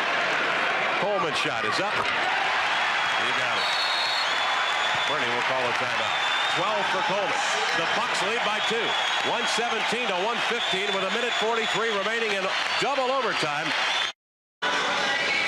Free throw shooting for the Sonics in the 2 overtimes. They are 6 of 10. In the first overtime, they were 5 of 8. Here on the second overtime, 1 of 2. That was Dale Ellis' performance at the line. The margin is 2. The Bucks lead it. 117-115. 1:43 remaining in second overtime. Sonic basketball. McKee will hand off to McMillan at the 10-second line. McMillan will back Humphries down. Free throw line left. Nate turns his side on Humphries. Looking for Ellis. Open on the wing. Now he drops down low. They give to McKee. Covered by Coleman. McKee baseline left. And we've got an illegal defense call on the Milwaukee Bucks. That's a technical now. That's their second. And the Sonics will shoot free throws. Knock this one in by Dale, and then you score. And now they've got to go ahead and play with that 1 point. 1 point deficit. And that makes a big difference. Dale Ellis has 36 points in tonight's ball game. In the overtime sessions, he is 3 for 4 from the line. Missed a big one a moment ago. The shot is up, and it trembles in there off the back iron. 37 now for Dale Ellis, far and away a season high. 117, 116, and the Sonics are down by 1 with 1:27 remaining in the second overtime session. McMillan will bring it inbounds to Sellers. Sonics trail by 1. They've got the ball. Sellers trying to hand off to McMillan. Does now. McMillan twists free from Humphries. Nate McMillan brings the ball between the legs on the dribble. Didn't have to. Nice backdoor lob pass. McKee makes it rib high and slams it home. What a pass from McMillan, who nodded to McKee, and he did a quick flash backdoor cut to the end line, and the pass was right there, Rick. Great play. 118-117. Brown with the ball over to Robertson near side. Rocker steps right, takes it left to the end line, takes McDaniel. Shot blocked by X. Picked up by Coleman, who slams it home. Coleman with 14. X made a big play on Robertson, but Coleman right there to jam it home. 119-118. Bucks by 1. 54 seconds remaining in the second overtime session. Sonics trail by 1. McMillan working on Humphries. McMillan looking off to the far side, looking for McKee. McKee open, covered by Sigma. Derek with the ball on the open floor. 8 on the shot clock. Sellers with it. 5 on the shot clock. McDaniel 5 on the shot clock. Baseline jumper. Good! McDaniel hit a shot. Wow, what a shot. Fading on the baseline. Defense again with 33 seconds to go. Good defense. Stop them. You get it back, they have to foul you. 120, 119 in the second overtime. 27 seconds remaining. Humphries covered by McMillan outside. Double teamed out to Brown. Down low. Coleman all alone. He pump fakes the Sonics into the air and draws a foul. He'll get two. Coleman has been such an important part of the Bucks' ability to stay in this ball game here in the second half. He has just played an outstanding ball game, and that's made a tremendous difference. You expect Ricky Pierce to have a big game. You expect things that Alvin Robertson has been doing to happen, but you don't expect Ben Coleman to come in here and have this type of a ball game. That's the major factor. Can you imagine how the Sonics would feel if they could get Olden Powell needs to come in and have a game like this sometime? Coleman with 14 points, 6 rebounds, 6 of 7 from the line, 4 of 4 from the line. And the Sonics would call a timeout to let Ben Coleman, now in his 4th year in the NBA, played for Philadelphia last year, to give him a chance to think a little bit about the toss. But also Bernie's doing this to tell his team what to do in the event that he should miss the free throw, set things up, tell him exactly what the scenario is. If he misses the second free throw after making the first, we got a tie game. You put him to go down and say, here's what we want to do. We'll run, we'll play this, and go for the last shot and either have a win or go to the third overtime. And should he miss the first and then miss the second, he can then have him geared to do the same thing. Coleman has only appeared in 2 games of the Bucks this year. 2 of the 3 they played. 9 minutes average for Ben, and he was 0 for 1 from the stripe coming into tonight's ball game. 0 for 1 from the free throw line for the season. Coleman averaging 4 points. He shot it exceptionally well from the free throw line, but these are some big ones here, and some very, very tight situation. The first one will be the toughest. Coleman 6 of 7 from the stripe. The toss is up. He missed. Now all they can hope for is the tie, or obviously the win if they can come away with the rebound. Now this one is even tougher after you miss the first one. And if he misses, you have to screen the shooter. You've got to screen and seal everybody out of there if you're the Sonics. Coleman hits the free throw. We are tied at 120-120. Bernie will call a timeout. 20 seconds remaining in the second overtime session. Well, obviously Bernie wasn't pleased enough to think that they had the guys geared in as to what to do. You know, should they make the second free throw after missing the first one? Now they had to use another time up. Another time up to get this opportunity to see what to do. Again, you're going to just play for the last shot. I again don't think the ball should be in the air until about 2 seconds, 3 seconds to go, so that if you either make it and win the game, or you miss it, or there's only like fractions of a second left. You don't want to give them a couple of seconds like they did the last time, that one other time. Rick, when you discuss strategy with coaches, I know the Sonics a lot of times last year in this type of same situation, after that made free throw, with about 20 seconds to go in possession in a situation like this, either tied or down by a couple of points, would immediately push the ball up the floor to catch the defense napping. A lot of times that can happen, and obviously Bernie didn't want that to take place, feeling that he wanted to be darn certain that the guys did what was the right thing to do, because if you tell a guy to do that, a guy might make a bad decision, take a shot he shouldn't be taking because he doesn't have an uncontested layup, and wind up giving the ball back to the opponent. So Bernie probably just wanted to play a little bit safer this time and make sure that they execute the way that is necessary to pull this game out. Now, of course, they have the added difficulty of having to get the ball inbounds. It's not always easy to get the ball inbounds, and I'm sure that Del Harris could come up with some good defense here on the part of his team to try and prevent that from happening, get the 5-second violation. But he's sure telling his team, guys, tough defense here. Let's go ahead. Let's look for certain people. They'll double up, they'll rotate, what have you. But they're telling them, whatever you do not foul anybody. And we have to play good defense. We'll go to overtime, or if we get a chance, call a timeout if they miss the shot the moment you touch it. Bernie Bickerstaff huddling with Casey Jones and Tom Newell, getting the strategy mapped, and then they went in to discuss with the players what it is they wanted them to do. And what they're doing is taking the ball down at the far end, because they feel it's a lot easier. You can get down there and run the baseline and have an opportunity to get it in. It's a lot easier to get the ball in there, and with 20 seconds, you have plenty of time to still go and flow into your offense. One timeout left for the Sonics, tied in 120 into second overtime session. Sonics bring it in cleanly. The Bucks will just kind of pressure McMillan a little bit in backcourt. McMillan across midcourt, trapped. He's going to get rid of it. Down low, it's breaking wide open. Shot blocked by Coleman, rim high. What a play. No foul called, and Del Harris will call a timeout with 6 seconds remaining.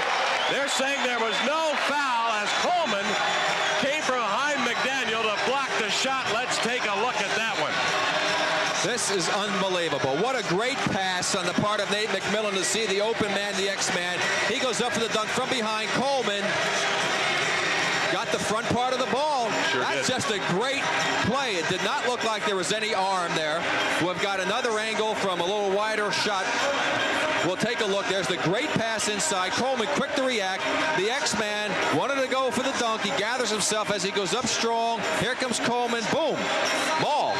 That's great. Official was right on it.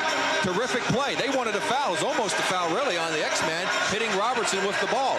But again, that you take that play if you can get it, an easy layup, which it should have been. But X, because he wanted to dunk it, took more time to gather himself. If he had just caught it and gone up and laid it in, he would have scored it. It would have been too late for Coleman to get there. Because he wanted to dunk, he took that extra time to gather. That gave Coleman a chance to get there, make the big play, and even worse, 5.8 seconds left for the Bucks to still win this one. 120 to 120 is the score. We went to the first overtime session tied at 103-103. At the end of the first overtime, 110 to 110 was the score. Ben Coleman has been the key here off the bench. 15 points, a very big block shots, and about a half dozen rebounds here in the ballgame for Ben Coleman. Coleman was a man who, with the Philadelphia 76ers a year ago, really hurt the Sonics. He had a season high last year, 11 boards against the Sonics out in Philly, and was a real monster on the offensive glass in the first quarter of that game. So he certainly is no stranger to the Sonics. 120-120 the score. 5.8 seconds remaining. The Bucks will have it at midcourt, and the crowd of 14,102. Many have stayed, and most are on their feet. Tony Brown now will bring it inbound. Sellers, the 7-footer, doing jumping jacks in front of Brown. He gets it into Humphries. Humphries with 3, with 2. Did he walk? No, he got a foul before the shot. Foul before the shot. It will be on the Sonics. Nate McMillan. I'll tell you what, that is a terrible call. You watch, we have this right angle. If we got this replay on an angle, I guarantee you watch the right arm of Humphries on this drive, and he pushes McMillan off, who had great defensive position. This is a shame. Watch the right arm now. Let's see if we can get it. Watch his right arm as he gets a little past the free throw line. Right there. You see that push with the right arm? That knocked McMillan back. He had no angle over here to call that. He was screened out by the man Humphries. That's a terrible call. You're absolutely right. With 3 seconds remaining, Humphries to the line. His toss is short. He short-armed it. Oh, my. 3 seconds remaining in the second overtime session. Xavier McDaniel whispers some words to Humphries. 120-120, 3 seconds remaining. Humphries to the line. Humphries, an 80%er from the line. Short-armed the first, the second one up. He missed it! He missed the shot. X goes for the rebound. Catches it inbounds. Was tripped up. And time has expired. No, he tried to call a timeout. He called a timeout. He did call a timeout. There should be time on the clock. He called a timeout. Well, we're going to the third overtime. They wipe out the timeout. It looked like X had called it, and it looked like Borgia was going to signify a timeout. But they say no. 120 to 120 is the score. We're going to go to the third overtime session. No timeout given to the Sonics. Did they have one? That's the big question. If I think they had one left. I mean, I wasn't quite sure what the situation was. If they had one left, that was unfortunate because it looked like he was calling for the timeout. If he didn't have the timeout, then it would have been a technical foul had they called You're it. in big trouble. There's that second missed free throw. Good inside position on the screening off. Get the long rebound. Kicked out by Nate McMillan. Now the X-Man tracks it down. Now watch when he gets possession. See the clock in the right of the quarter. Now he's saying timeout, timeout right there. There still was 9/10 of a second left. Now the official puts his hand up. He was yelling it as he had the ball. The official couldn't hear him because he couldn't see that his mouth was going because his back was to him. But the key there is Humphries with 3.5 seconds remaining in the second overtime, an 80%er to the line for 2 after a very bad call. Signal at the near side on Nate McMillan. Missed both free throws. That is what you call the old cliche. Poetic justice if I ever saw it, because the call against Nate McMillan stunk. And I can't say it any more than that. And I'm glad, that I can get to say that now when we're doing this, because I can't get away with that when I'm doing the other broadcast. It was. And you saw in the replay. The man had no angle. It was a perfect replay to show the man screened off. And you even saw McMillan pull away. Why did he go? Why did all of a sudden the distance between he and the guy he was guarding, Humphries, increase? It's because Humphries put the right arm out and knocked him off. We are in the third overtime session. We are tied at 120-120. Why don't we go out, get something to eat, talk a little bit? I'll just go right to the plane. Let's just order a pizza and watch some hoops here. Boy, I hope you're with us back in Seattle on our has been a wonderful game. Brewer and Sellers at midcourt. The tap to far side, out of bounds it goes. Bernie Fryer, it's your call. Joe Borgia. Bernie defers to you. They'll Seattle. get it to Seattle. Yeah. 120 to 120. 5 minutes remaining in third overtime session. The Bucks are 3 for 7 from the line in the overtime sessions. Well, free throws have killed both teams in the overtime.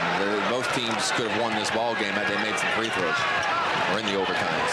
In the third overtime session, along with Rick Perry, this is Kevin Calabro, 120-120. X-Man with the ball, backs, turns, 15-foot floater, misses short. Coleman in for the rebound, stolen away by Sellers, saves it inbounds as he tipping toward the end line, out to McDaniel. Gives to Ellis, rushes inside, steps by Sikma, underhand finger roll for 2. Dale with 39. Got lead in the right thigh a little bit. Looks like he's okay though. Dale with 39 in the ball game. 122 to 120. The Sonics lead it in the third overtime session. Humphries giving up to Tony Brown. He nailed the 15-footer. Brown with only 6 in the game. 122 to 122. 4:16 to go now. Third overtime in Milwaukee. McMillan with it. Covered by Jay Humphries. McMillan over to X. Off the screen for McKee. Brown steps through it. McMillan on top. Passes over to Ellis. Far flank on top of McMillan with 5. With 4 on the shot clock. Back to Ellis. Fakes right. Moves left. Gets airborne. Long jump shot. Missed it. Tapped up rim high by McMillan. Missed it. Rebound Humphries to a breaking Robertson. Challenges X to the glass. Shot blocked from behind by Ellis, but a foul call. It will be on Xavier McDaniel, and that will send Alvin Robertson to the stripe. Now that's only the third foul on McDaniel. Well, again, that time there was not very good execution by the Sonics offensively to have to take the shot that Dale took, and that hurt them as it resulted in the Bucks getting this opportunity for Alvin Robertson at the free throw line. Dale, I just saw him most saying something to the official. He felt that he got hit on the arm in that shot, but hey, that was not a good shot that they had to take there. Robertson was no time, flipping up 2 free throws, both dropped through neatly. 124 to 122. Bucks lead it. Ellis with the ball, left-hand side of the key. 3:45 to go in the third overtime session. McMillan near flank, covered by Jay Humphries. McKee comes out to screen 4. McMillan rolls off of it into the paint, trips by Humphries, rolls the underhander up, missed it, but was hammered, and will head up to the stripe. Well, I like to see penetration. It always creates so many problems for the defense, and now, of course, it just becomes a free throw shooting contest, and that's why you have to be good free throw shooters to be able to win the close ball games. Foul on Coleman was his 5th. You know, the first 2 overtimes, the Sonics got off to the early lead and only had it to see that dissipate and then trail and come back to tie. This time, the Bucks went out. Nate McMillan hoping to tie it up with a second free throw that's airborne and drops through. Nate gets both free throws in there, and we're tied at 124. Sonics pressure the ball full court. McKee on the ball handler, Sikma gets it into Robertson. Now the Sonics quickly drop back, showing a trap to Robertson. Now they drop even further back to fill the lane as Robertson works the far point on Ellis. Robertson has it poked out of his hands, and a late call, a push call on Dale Ellis. Well, actually, they came back and tied. The Sonics all 3 times have gotten the first points of the overtime and haven't been able to come away with the victory. This is a really exciting ball game. 124 all in the third overtime session with 3:24 remaining. Tony Brown with the ball out high. Brown working with it left of the key. Ricky Pierce is fouled out of the game. Robertson's fouled out, and Cage is out for the Sonics. Robertson left of the lane, hands off to Sikma. Pump fakes the baseliner. Lunging it for McMillan. Sikma spins away, fires the baseliner, leaves it short, and McMillan with the rebound. They made a nice play there to force Sikma turn the opposite way that he wanted to turn. Nate's done a great job defensively and on the boards here in the overtime. On top at the point, it goes to Ellis, over to McKee. Working at Coleman, far side. Coleman stops him. They swing it near side to McDaniel. Jab steps left, spins, backs up, wastes time. 7 on the shot clock. Down low, it goes to Ellis. Turns, triple team. Steps between 2 defenders and missed the shot. He got there but couldn't finish it. Brown with a rebound. Loops it out ahead for Humphries. 2:40 remaining. We're tied at 124. Sikma measures the 3 that looks good and won't go. Poke free out there by McKee into the hands of Sellers, and Bickerstaff will call a timeout. Bernie's got to be careful not to get a technical foul. He's really upset at the official because of the penetration moves inside. Ellis, as you remember, was inside once before, and they said that he had it stripped away from him when he had a layup, and this time he had 3 guys hanging on him, it looked like, and no foul call. 2:32 remaining in the overtime. 124-124 is the score. And a reminder, the Sonics on November the 18th take on the Chicago Bulls with who else? Michael Jordan. They'll be in town, and the only way you can get a ticket is by purchasing a Sonics season ticket package right now. Call them at 206-281-5800. Another overtime game tonight down in Houston. The Rockets fell short against the Denver. The Houston Rockets against the Nuggets. Overtime, 128-127. That was a good ball game there in the Midwest Division. Lakers trailing Golden State at the half, 49-55. The Knicks tonight beat New Jersey in the Madison Square Garden. New Jersey must travel tomorrow back to the Meadowlands where they host the Chicago Bulls. So the Bulls come into Saturday's game on the second half of a two-game weekend, and the Sonics will have a day's rest. But after this triple overtime, they need it. Wow. 124-124. We're going to jump on a bus, leave from Milwaukee, drive to Chicago about 90 minutes south of here, and prepare for the Bulls on Saturday. The Sonics would love to have a victory in their hip pocket to snap a 6-game road losing streak here at Milwaukee. Look at the scoring. Ellis with 39, McDaniel 33, McKee 24, Pierce on the bench with 36. He is fouled out. Robertson on the floor with 22, and Coleman, as Rick pointed out, a real surprise off the bench for Del Harris with 15 big points and a tremendous block of Xavier McDaniel to send this game into the third overtime session. 2:28 remaining. 124-124 Sonic ball. McMillan across midcourt. Humphries really leaning on McMillan. Nate turns, looks inside for Ellis, posting up, catches, turns on Robertson, shot blocked by Coleman, ball tap free, who's going to get it? Humphries and Ellis vie for it. Danny Crawford will call a jump ball. I tell you, Coleman has been such a force for this team, both offensively and defensively, just like Robertson here in the second half. These two guys deserve a lot of credit for what they've done for Milwaukee thus far. Robertson and Ellis will jump it up, and Ellis beats him on the draw, tapping it out here to McDaniel. They give it at the point to McMillan. We got to break that, Tom. I thought that ball hit the chest of Ellis. 124-124. McKee on top, head of the key, covered by Coleman. Over to Ellis, takes Sigma to the inline, beats him there, tries to reverse one up, is fouled. Was it before the shot? See, that's what you have to do, though, Kevin. You've got to go ahead and take advantage of a mismatch like that. You know, Jack is much more mobile than Brewer, but he's not going to be as mobile as Xavier McDaniel. So now they're able to go ahead and pick up the foul. Non-shooting foul. Sonics will bring it in bounds. McDaniel to McKee. Sigma with 4 fouls. 124-124. 2 minutes left in the triple overtime. McMillan out to McKee, looking low for Ellis. Not open, fronted by Robertson. McMillan works the far point. They're still looking for Ellis inside. Illegal defense on the Bucks. Sonics will shoot a free throw and have possession with a tie ball game at 124. A minute 50 remaining. Here comes Ellis in the triple overtime to shoot the toss. See, Harris, for those of you on TV, trying to yell for the 3-second violation against the Sonics as Ellis was trying to post up, but that time it was Jack Sigma who dropped off, and X-Man trying to go to help, and X was way out high. It was a good call. Dale Ellis will step to the line. 9 of 11 from the strike tonight. Dale measures this one. His toss is up, it rocks around and falls in. Dale now with 40. The Sonics lead it 125-124 with a minute 50 remaining in the third overtime in Milwaukee. McDaniel will bring it in bounds to Sellers. Hands off to Nate McMillan. McMillan takes Humphries over to the near sideline. Down low. McKee battling with Sigma. Ellis on the inline. Screens for McKee. They try to go backdoor to him. On top they give instead to Ellis. Ellis covered by Robertson. 10 on the shot clock. A minute 34 to go in the double overtime. In the triple overtime. McKee in the open floor. Jabs right. Takes it left inside. Swerves in with a running right-hander. Won't go. Tapped out of bounds by Ben Coleman. Tapped out of bounds by Coleman. It'll be Sonic ball. That was very obvious, but again, they faced up against Jack Sigma, and McKee was able to get in there. Unfortunately, it didn't drop. Just could not finish it. 125-124. The Sonics by 1. A minute 24 to go in the game. A fresh 24 on the shot clock for McMillan. Nate out high.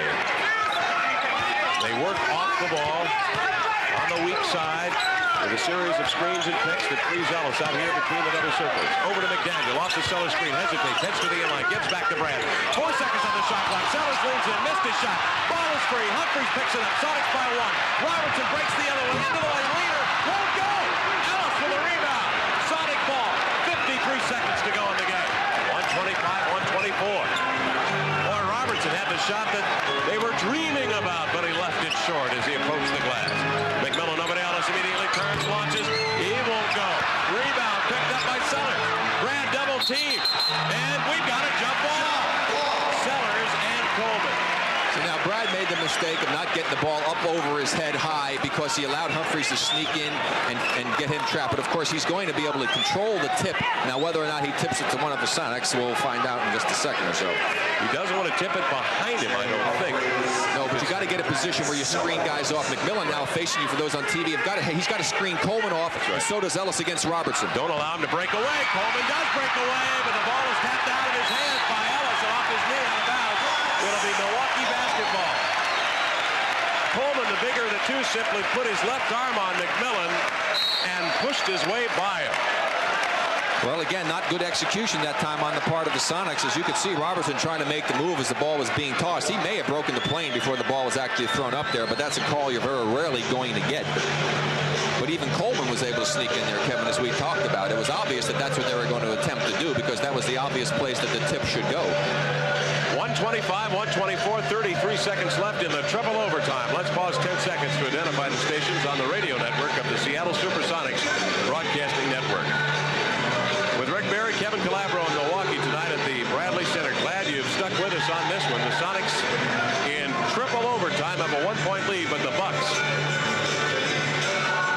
have the ball with 33 seconds remaining in the OT. Well, now they have to, again, rely on their defense. They've done it so many times. You just wonder how many times you can go to the well and still come up with some water. And if they can do it, they then force, again, the Bucks in the situation where they have to go for a steal on the inbounds pass or come up and get a foul. Anything can happen with 33.8 seconds remaining in this ball game. We've seen a lot of strange things happen already.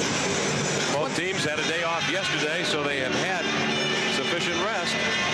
Keep in mind the Bucks are playing without Ricky Pierce and without Fred Roberts, two of their starters. They fouled out earlier, and Michael Cage fouled out in the first overtime session for the Sonics.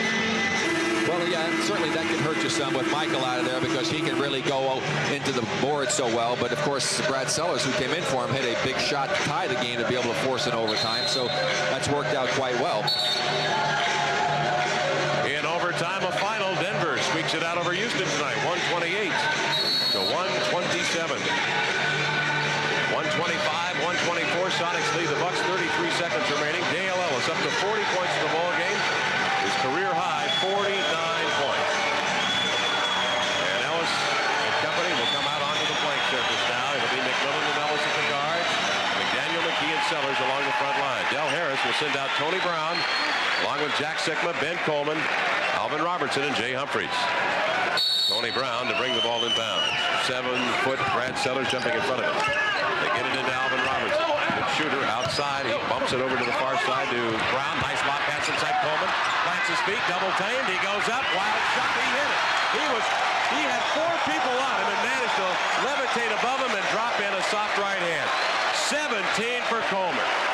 126, 125. The Bucks by 1, and the Sonics have one last chance with 24 seconds remaining in the triple overtime. Well, you know, it's so crazy what happens in this game sometimes. And Coleman just playing an incredibly good game off the bench for the Milwaukee Bucks. I mean, he's been a thorn on their side on both ends of the court. And there it certainly looked like they were in serious difficulty, and he was able to pick the ball up and get it up. The only thing you wonder is whether or not he was in there for 3 seconds because he worked to get position. Then by the time he got the ball and was knocked loose, there's a lot of time ticking off of the clock. But obviously that was not the case, and now the Sonics have plenty of time to still be able to pull this one out. Knicks tonight over New Jersey by 2 at Madison Square Garden. 126, 125. The Bucks lead by 1 with 24 seconds remaining in the triple overtime session. Mentioning Coleman, 5 for 5 from the field, 7 of 9 from the line, 17 points, 7 rebounds for Coleman. And don't forget the block shot that he had on Xavier McDaniel, who was wide open beneath the hoop. He got all ball on it. That was after the that was at the tail end of the second overtime. Yeah, we lose track of these so many overtime. That was a game-winning shot. X puts it through, possibly a game-winning shot with about 4 seconds remaining. Right now for Seattle, they have to go ahead and execute their offense. Take whatever they can get whenever it appears, because you don't want to try and go for the last second shot.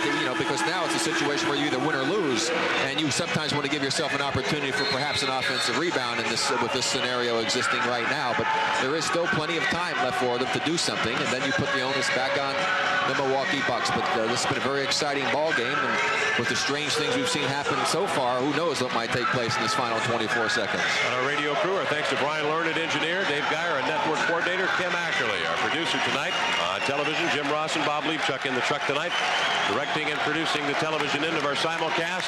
With 24 seconds remaining in the triple overtime session, Bernie Bickerstaff's ball club will have the leather, but not the lead. 126-125 on the inbounds. McKee is pummeled as Sigma goes after the ball and pokes it out of bounds. Bernie's upset because somebody's got to come to the ball. I mean, they took forever before somebody even made a move to go to the basketball. 126-125, 23 seconds remaining in triple overtime. McMillan gets it in deep to the corner to Ellis, covered by Robertson. Outside it comes to McDaniel. Jabs right, takes it left, backs Brown down. Nice pass inside Ellis, posts up, gets up, ball stripped out of his hand by Alvin Robertson. Controlled by Coleman. Bucks basketball. 11 seconds remaining. Robertson reached in. McKee reaching in to draw the foul, and it'll send Robertson to the line with 8 seconds remaining. 126-125, the Bucks lead here in the triple overtime session. Still plenty of time, Kevin, because now they have to get them to the free throw line. They have to knock the free throws in, and there's still a chance for the three-point shot to be able to tie the ball game should they make both free throws. But again, we've seen a lot of free throws missed in this ball game, and they very likely could have the same thing happen. Well, now they're saying, I guess, that what? They're not in the penalty? That they're not in the penalty. They're going to get the ball out of bounds over here. So now I'm sure that what Del Harris is going to do is have the ball inbound to somebody like Jack Sigma or one of the really outstanding free throw shooters, knowing full well that he doesn't want to get it into the hands of that the foul's going to come, not to get it into the hands of a poor free throw shooter. And again, we looked up here. It looked like the team foul had shown that it was going to be into the penalty, but I guess that was not the case. So now it shows Seattle with 4, and the next one will be the penalty. Only the first foul in under the 2-minute mark, and so the Bucks will have to execute in order to win the ball game here. 126-125. They must get an inbounds pass. Well, it's still plenty of time. Again, you get the ball inbound. If you don't get the steal on the inbounds pass or the 5-second violation, you have to foul the first guy that does it. But what you do, and I'm sure Bernie's talking to the guys about it now, is you got to definitely overplay Sigma, keep the ball out of Sigma's hands, try to force them to let somebody who's going to be open, is you let a guy who's not a good free throw shooter be the guy perhaps coming towards the ball, and then you go for the steal. If not, you got to foul him immediately. And then there's still time for you to get the ball back, and depending upon what happens at the free throw line, you come up with a play. They were tied at the end of regulation at 103.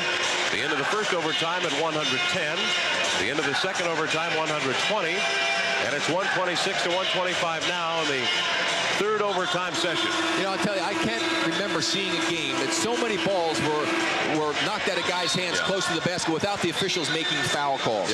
Just seems that the Sonics have had that happen to them at least a half a dozen times, and then in some very crucial situations as well.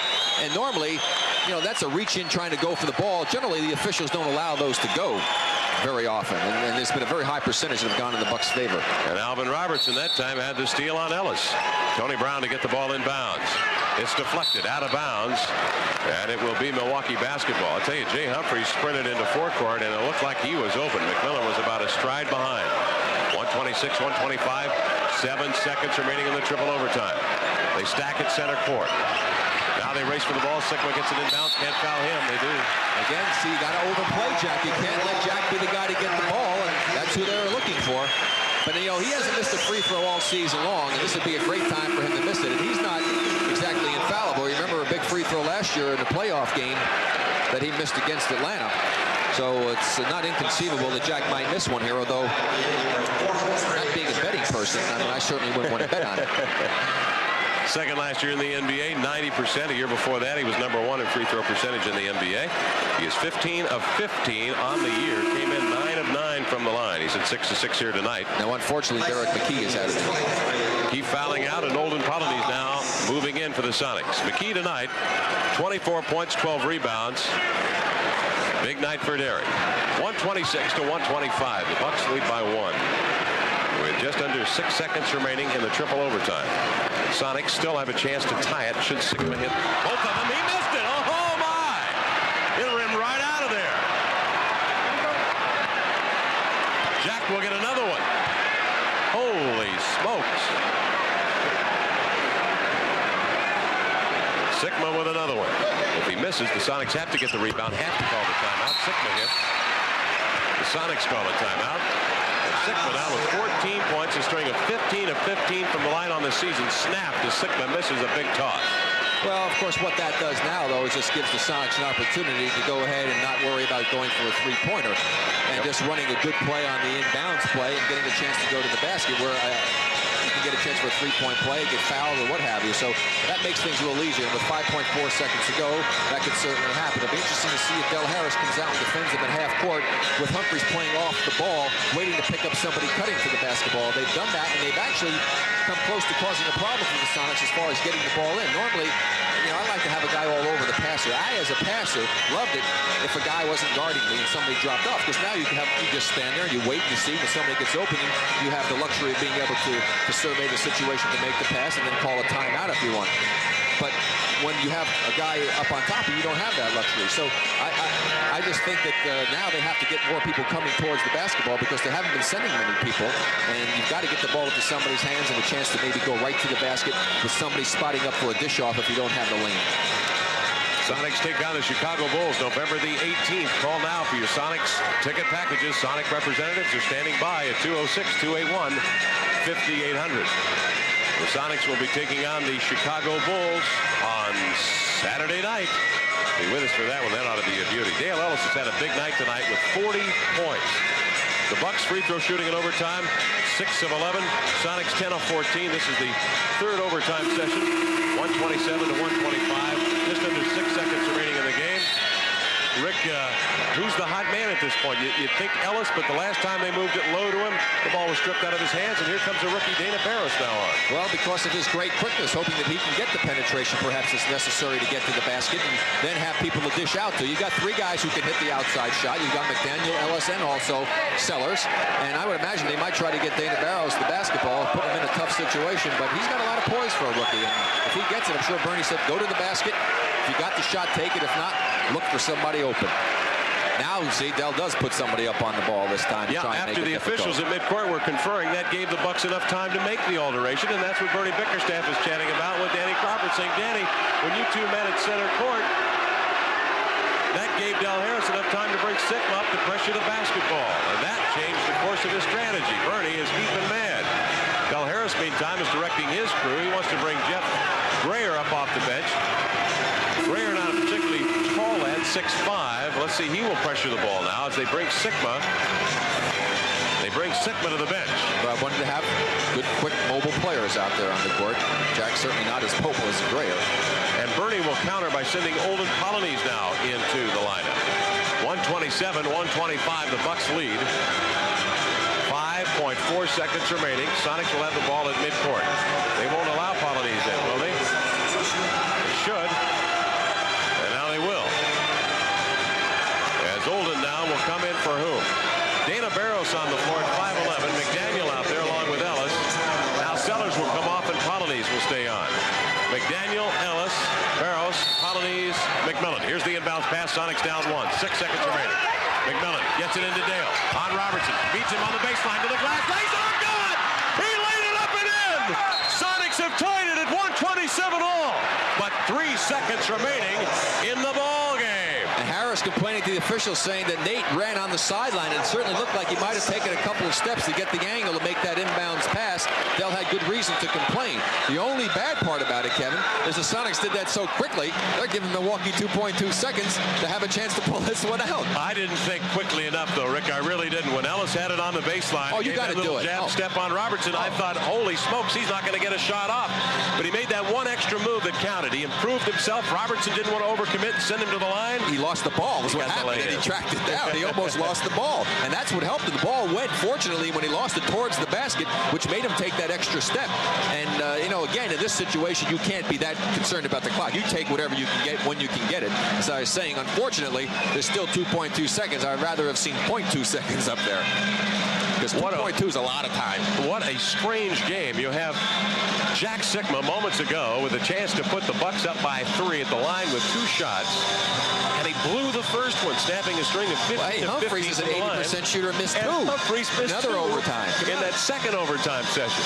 This has been just a really interesting game. As I say, in the NBA, always expect the unexpected, and then you're never going to be all that surprised. But even then, you'll still get surprises like we've seen here tonight. And again, again, still plenty of time left. And, you know, I've never done a 4 overtime ball game. Well, I certainly haven't, and I'll have to check the Sonics record book to see if they ever have. I'm sure they have in the 23-year history of this ball club. Gone into 4 overtime sessions. It's a rarity, and you're seeing it tonight on our simulcast. Well, we'll see if they go into the 4th overtime, because the Bucks have 2 seconds remaining. The ball game is tied at 127 all, and because it has been such a strange ball game, and because Rick Barry has forewarned you to expect anything, obviously the Sonic fans are on the edge of their seat. Holden Polonese looks over at us, gives us a wink. Holden, get up on Tony Brown and pressure that inbounds pass, big fella, and he will. Tony Brown right in front of him. See if we can reach out and grab Tony Brown by the arm. 127 all the score. 2 seconds remaining. Inbounds Jack Sikma. He gets it. He bobbled it. Game is going into the 4th overtime. Sikma had the ball poked away and then kicked it away. And at 127, the 4th overtime session.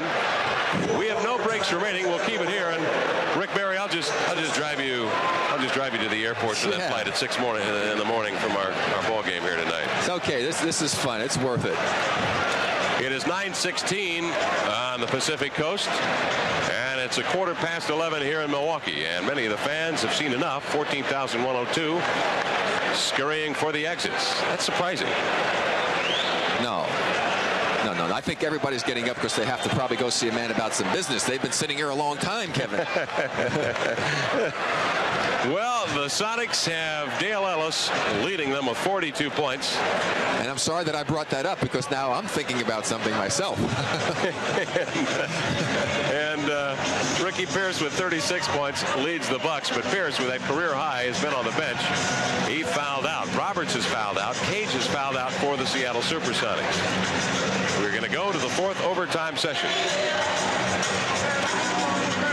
This has been fun. It really has been. We've seen so many incredible things happen, and that's what makes the game of professional basketball such an exciting sport, and why the popularity of the game has increased so tremendously over the last several years, not only because of the great job that David Stern and his crew have done as far as marketing the product, but the product itself is an exciting one to watch. I mean, we've seen more incredible, exciting things happen here in this ball game tonight than you see sometimes in a month of baseball games, and certainly not as many as, you know, in football either. So that's one of the reasons I think that the fans love it. Plus, you're close to the action, and it's just fun. It's fun to be a spectator. Having played it, it's still fun to watch. And it's one of the reasons that the NBC television network this afternoon put about $600 to $650 million on the table, and the NBA said, thank you very much. You have the rights to NBA basketball beginning next year. And that'll be interesting for the players, Rick, because the figure I heard today was an average now of $1 million a year next year per player, based on the 53% gross formula. $1 million a year for these fellas. Well, I mean, you figure out that there's going to be $150 million or more available, and it was only 43 last year. That's $100 million extra, so that's a lot of dollars. 53 million back into the players' pool. The Bucks' last 3rd overtime game was back in '82 when they played San Antonio and lost. This is their first 4 overtime ball game. We'll check on the Sonic stat for you. I'm not sure they've ever been involved in a 4 overtime game, to be honest. 127 all. Sonics have the ball to begin the 4th overtime as they win the tap. McDaniel will bring it outside of McMillan, left-hand side of the key, covered by Gerald Henderson. Henderson leading on. McMillan over to Ellis. Long pass for Dale. Good. He nestled it in there. They're going to call it a 2-pointer as he just did get it off inside the 3-point mark. Well, the odds have got to be in the Sonics' favor. 4 straight times they've gotten the lead to start the overtime and have not been able to pull out the victory. Now some defense. Henderson covered by McMillan. On top to Robertson. Picked up by X. Down low. Brewer swings up the right-hander. It goes. Randy Brewer got it on the low blocks. It's almost automatic when he gets it inside that deep. 129, 4:12 to go in the 4th overtime session. Here comes McMillan, left-hand side of the key, covered by Henderson. Over to X. Raises, fires, 20-footer, skips off short, followed by Ellis up and in. Dale Ellis with 46 in the game. His career high is 49. 131, 129. Guess who we'll be talking to if the Sonics win this game in the postgame. 3:51 remaining. Robertson headed the key, open to the jump shot. He nailed it. Robertson knocks it down. 24 for Albert. 131, 131. 3:41 remaining in the 4th overtime session. McMillan covered by Henderson. McMillan with a left-hand dribble, looking over the right shoulder. Coleman fell. Actually, Grayer fell. That opens up X on the inline. picked up now by Coleman. Coleman hooks him. 8 on the shot clock. In comes X and is fouled. He'll go to the line for 2. And Grayer fell because X crushed him.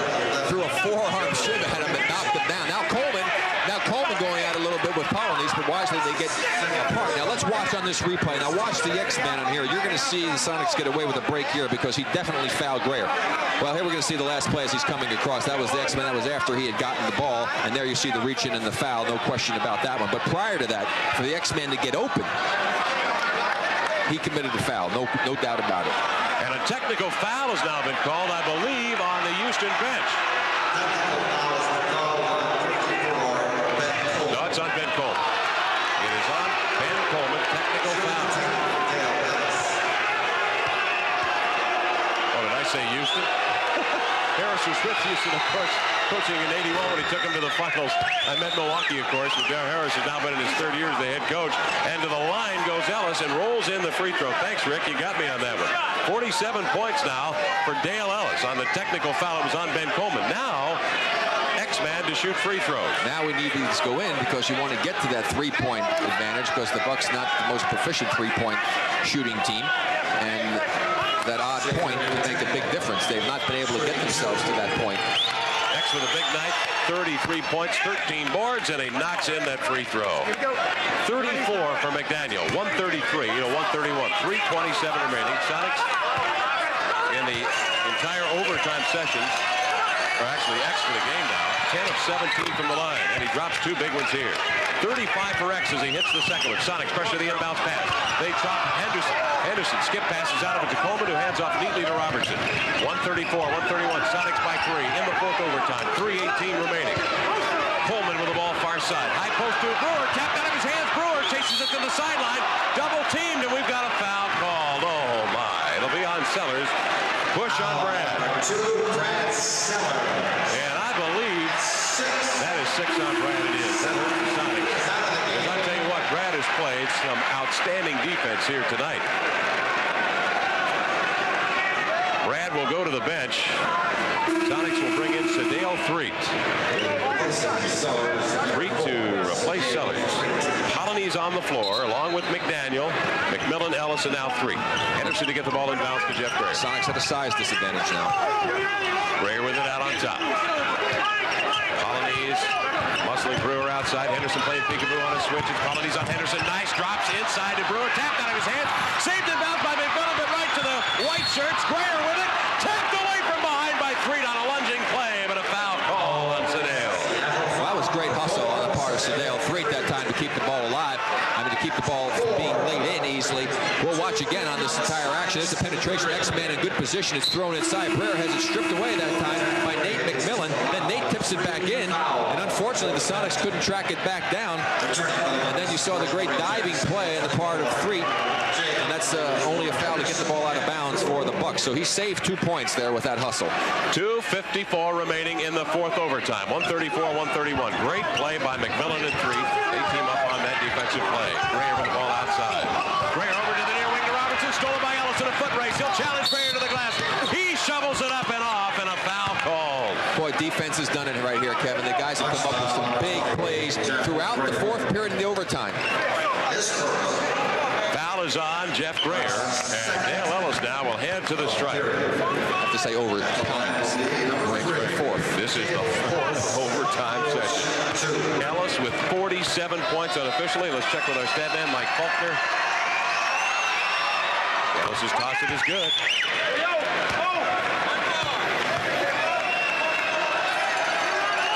Got to keep the defense on again, Kevin. Don't get complacent if you're up by 5 points with 2:45 to go. That's still plenty of time for the Bucks to come back. Unofficially, Dale with 49 points as he hits both free throws. 136, 131. Ellis has hit 3 very big free throws in the 4th overtime. 2.5 minutes remaining in the OT. Sigma on 3. Oh, he got him back in a hurry. Sigma nails the 3. With 2:27 remaining in the 4th overtime. Sonics lead of 5. Trim back to 2. 136 to 134. McMillan with it out. High, right-hand side. Grayer all over. Picks up his dribble. Over to Ellis. It comes with 10 on the shot clock. With 9, with 8. Ellis has yet to put the ball on the floor. Does now. He kicks it. 5 seconds on the shot clock. McDaniel fires a shot that goes short. Sigma the rebound. Out to Grayer.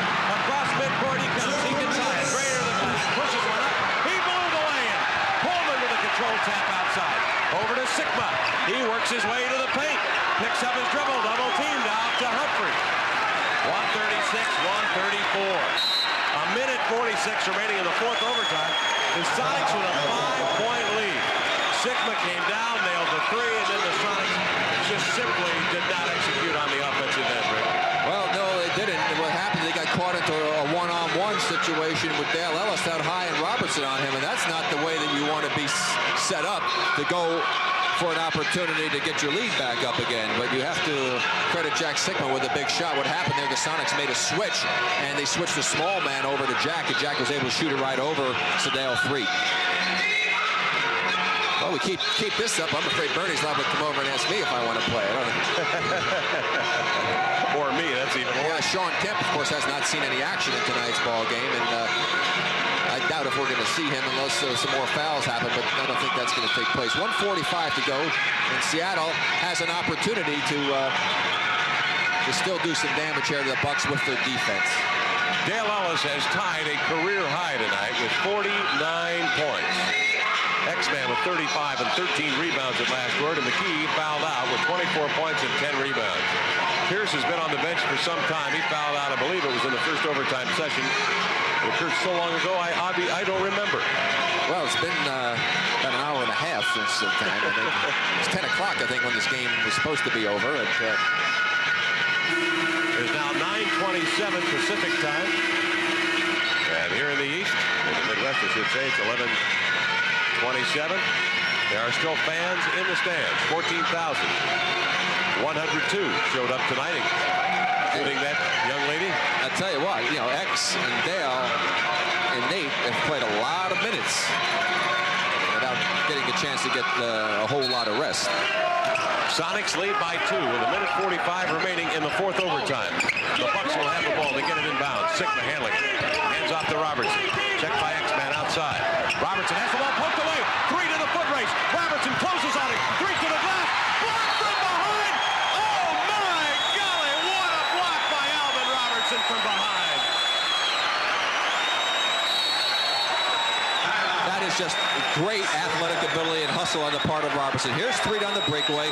Now watch Robertson there in the middle of the screen. He's the second guy. He just goes ahead and blows by Brown. There's the layup. Sedale goes up, gets the ball high over his head, allowing Robertson to come and get him. And those kind of plays, what you must do is you must extend.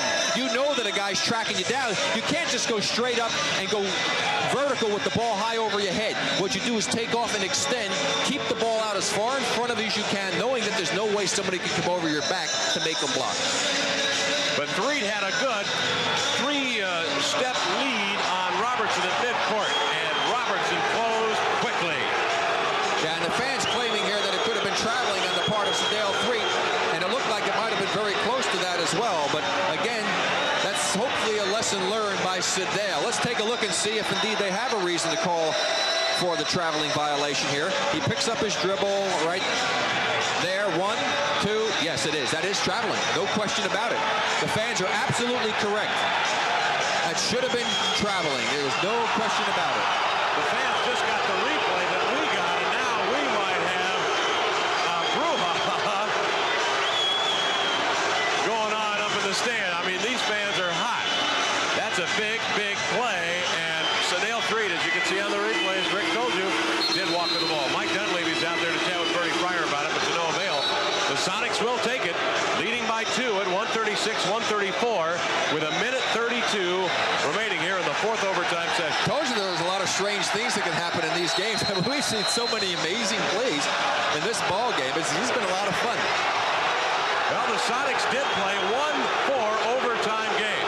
That was back in 1982 when they lost to Atlanta 127-122. That was in February of 82. There have only been 1, 2, 3, 4, 5, 6, 7 games ever in NBA history that have gone to 4 overtime periods. Yeah, they're beating things to death there, showing that replay a bunch of times to get the crowd into it. Sonics will bring the ball inbounds. 136-134. Seattle leading. A minute 26 to go here in the overtime session. Dale Ellis with a career-high 49. Trying to get open inside. They give it to X. Turnaround baseline pop from 10. Left it short. Rebound smothered inside by Coleman. Sonics lead by 2. The Bucks will drop back offensively with a minute 12 remaining. Humphries with the ball, glides over to the far flank, covered by Sedale 3. Sonics need a big play here. They're up by 2. Plenty of time. A minute 4 remaining in the overtime. Brown open on the wing. Will take the long jump shot. He filled it up. Tony Brown, Pete Brown with 8 points. Sonics will call a timeout. 136. 58 seconds remaining in the ball game. Well, let's ask our statistician to find out the timeout situation right now, as Brown has hit 3 for 3 in the overtime to be able to help the Bucks cause.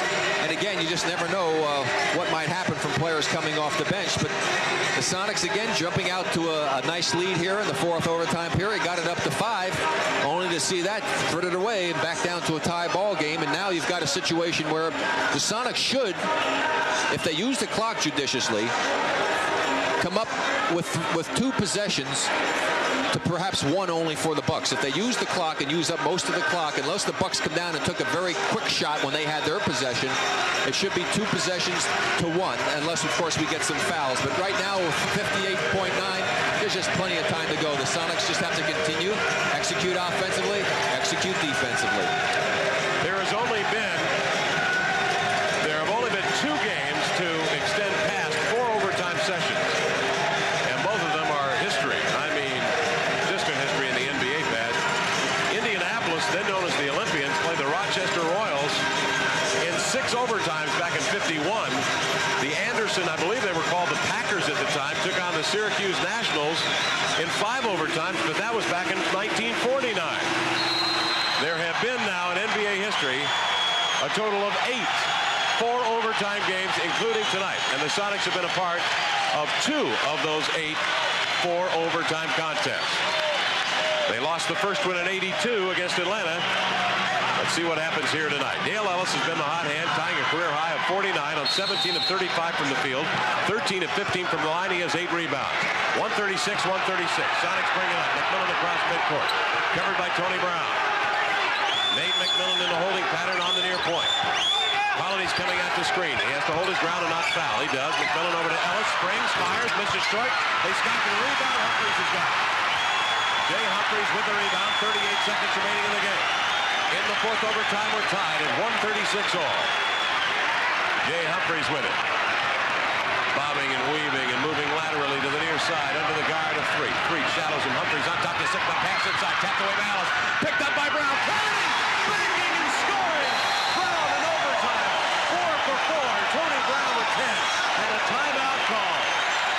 The Sonics' final timeout with 21 seconds remaining in the 4th overtime. 138-136. The Bucks lead this game. Kevin, that was outstanding defense. I mean, Brown fortunate to come up with the opportunity to make a very difficult shot, and that's what the game's about. I mean, that's going to happen sometimes. But still, 21 seconds ago, plenty of time for the Sonics to be able to get a good opportunity and tie this ball game up. But boy, if they missed a golden opportunity in this 4th overtime period, getting up 5 points with 2:45 to go in the ball game. But again, it wasn't because they made a lot of silly mistakes. Sigma hit a big 3-point shot with 3 right up on top of him. Was able to shoot it over him. And then we've just seen them not be able to execute real well here as we look at the score by the quarters here with the overtime scoring going on. But now see they missed somebody like a Derek McKee being in the game, or of course a Michael Cage. They don't have the luxury of having a real good inside player unless they try to post up with the X-Man or with Ellis. But then again, you've got some bigger people who come in and cause some problems for him. So a lot of their offensive firepower is gone right now. 4 overtime sessions. Here at the Bradley Center in Milwaukee, along with Rick Barry, this is Kevin Calabro, 138-136. The Milwaukee Bucks lead by 2 points. The crowd has been here for a while, haven't they? It is now 10:35 out here. This ball game has gone 4 hours. They got their money's worth tonight, didn't they? A 4-hour affair between these two, and it now boils down to a 2-point Buck lead on their home floor. The Sonics have lost 6 straight here to the Bucks in Milwaukee. 21 seconds remaining. Crowd on their feet. Sonic basketball. McDaniel will bring it in. Seattle down by 2. McDaniel to McMillan. The Sonics with 1 more change. McMillan on a switch, covered by Cole. Over it goes to Ellis. In the air. He got it! Dale nails the jumper. We're tied at 138 with 11 seconds remaining. Ellis with a career high. 51 points. 11 seconds remaining in the fourth overtime. Bucks basketball, and unfortunately a lot of time. Well, yes, there is a lot of time, but again, the Sonics have played some outstanding defense, and no reason why they can't do it again. Dale was upset on that play because he felt he was hit on the arm, and I'll tell you, if he complained the way he did, having been in that situation myself, I guarantee you, he was hit on the arm. Ricky Pierce, the leading scorer still with the Milwaukee Bucks. He hasn't played since that first overtime session when he fouled out. He has 36 points, but he's shackled to the bench. And you know, the thing about it is, it has been unlikely people who have been able to keep the Milwaukee Bucks in this ball game. Ben Coleman with his 17 points. A big block on the, correct me if I'm wrong, the second overtime session on a wide open break by Xavier McDaniel. I don't know, I'm getting confused here. Tony Brown. T. Brown, they call him T-Bird. That's what the players call him here in the fourth overtime session. Hit for 3 for 3 from the field. Brown with 10 points. Xavier McDaniel with 35 in the ball game for the Sonics. Polonese, McDaniel, Freak getting set to come in for the Sonics. The Milwaukee Bucks will have Alvin Robertson along with Jay Humphries, Ben Coleman, Tony Brown, and Jack Sigma. We are in the fifth overtime session. 138. They'll crank up the clock. 5 minutes worth of action here. It'll be Polonese and Sigma. No, it'll be Polonese and Coleman to jump it up now. They station themselves around the circle. Here's the tower is controlled by the Bucks. The Bucks get possession to begin the fifth overtime. Well, maybe if the Bucks score first, that'll work against them. Might. Can't hurt. Sigma over to Robertson. Down low to Coleman. On the baseline. Shot off by Polonese. Good play. Out to Brown for a three-pointer. Test his luck. Missed it. Long rebound. Caught by McMillan. Ahead to the racing Ellis to the glassy goat. Another block by Robertson. Oh, my, what a beauty. It comes out to Humphries. Cross court to Sigma. To the inline to Brown. Back to Sigma. Into the lane. Pump fakes. Slides by. Pushes up a shot. And McDaniel with a goaltend call. You have got to extend and keep the ball in front of you on a breakaway with a guy tracking you down. You just have to do that. And we've seen Alvin Robertson make 2 great plays because the offensive players helped them. 140 to 138. Sonics have the ball back. Ellis a 3 in the air. It goes! Dale with 54 in the ball game. Ellis hammers in the 3 and the Sonics lead by 1. 141 to 140. 4:11 to go in the fifth overtime in Milwaukee. Robertson over to Sigma. Out high on the wing. Ball tapped away by McDaniel, and Humphries hustles after it to catch it. Shadowed by Threet, left to the key, over to Sigma beyond the three-point stripe. McDaniel on him chest to chest. Sigma to Brown. Rocker steps right, takes it left, and reaching in is McMillan with a clean slap on the ball, and they call a foul. And that is absolutely right, because you and I had a perfect angle on there. He got nothing but ball. If he was calling it for slapping on the arms, that was not a good call, unless he had his hand on the body a little bit to give him a shove. With all the slap-aways that took place in more critical situations under the basket, to call that one was not right. 141 to 140, 3:53 to go in the fifth overtime session. Bucks to bring it in bounds, they do to Sigma. Sigma covered by X. On top to Robertson, plants his feet, fires a long one, he nailed it. Alvin Robertson with 26 in the ball game. 142 to 141. Bucks lead it by 1. 3:39 to go in the fifth overtime session. McMillan carried by Tony Brown, out wide on the near flank. Polonese rolls out the screen. McMillan circles over, left to the key, looking for Threet, breaking open at the near side. Threet in a mismatch. Outside with Sigma on him, with 4 on the shot clock. Pulls up, fires a jumper. He got it! Sedale knocks it down. And the Sonics take the lead back. 143 to 142. 3:15 to go in OT number 5. Robertson comes in ahead of the key to Brown. Over it goes to Sigma. Backs down on X. Turns, spins to the back. Goes one up and good. You know, that's the first time that they've established Sigma down low here in any of the overtime sessions. You're absolutely right. He's been outside passing the ball. 144 to 143. The Bucks lead by 1. 2:53 to go in the fifth overtime. Ellis with the ball over to McDaniel. Open on the near wing. Won't take the jumper. 8 seconds on the shot clock. X waits. Backs down. Picks up his dribble to Threet with 4 on the shot clock. His jumper's good. Sedale bangs home another one. Sedale with 10. 145 to 144. 2.5 minutes remaining in the fifth overtime. Robertson low to Sigma. Backs in. Spins by X. Foul in the act of shooting. Basket count. He was fouled. Sigma goes to the line.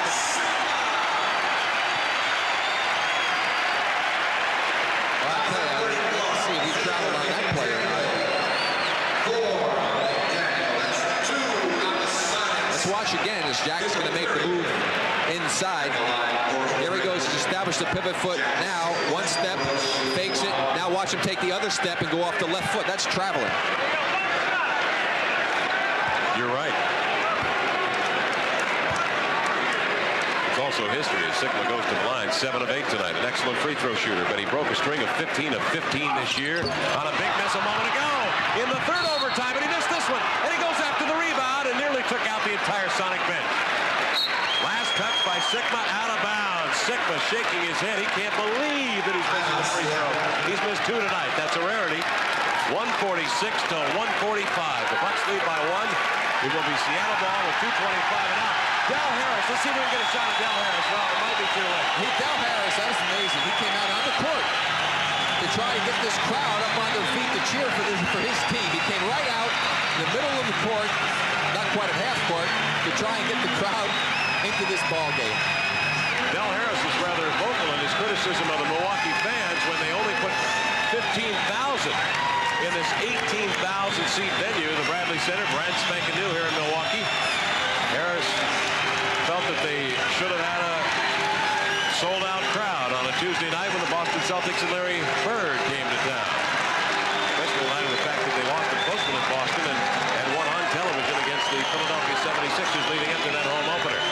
So the crowd obliging Dale Harris on their feet. The Bucks with a 1-point, 146 to 145 lead. Plenty of time left here in the 5th overtime session. Yeah, no strategy to talk about here. I mean, you just got to keep executing on both ends of the court. See what happens as we go down to the last 2:25 of overtime number 5.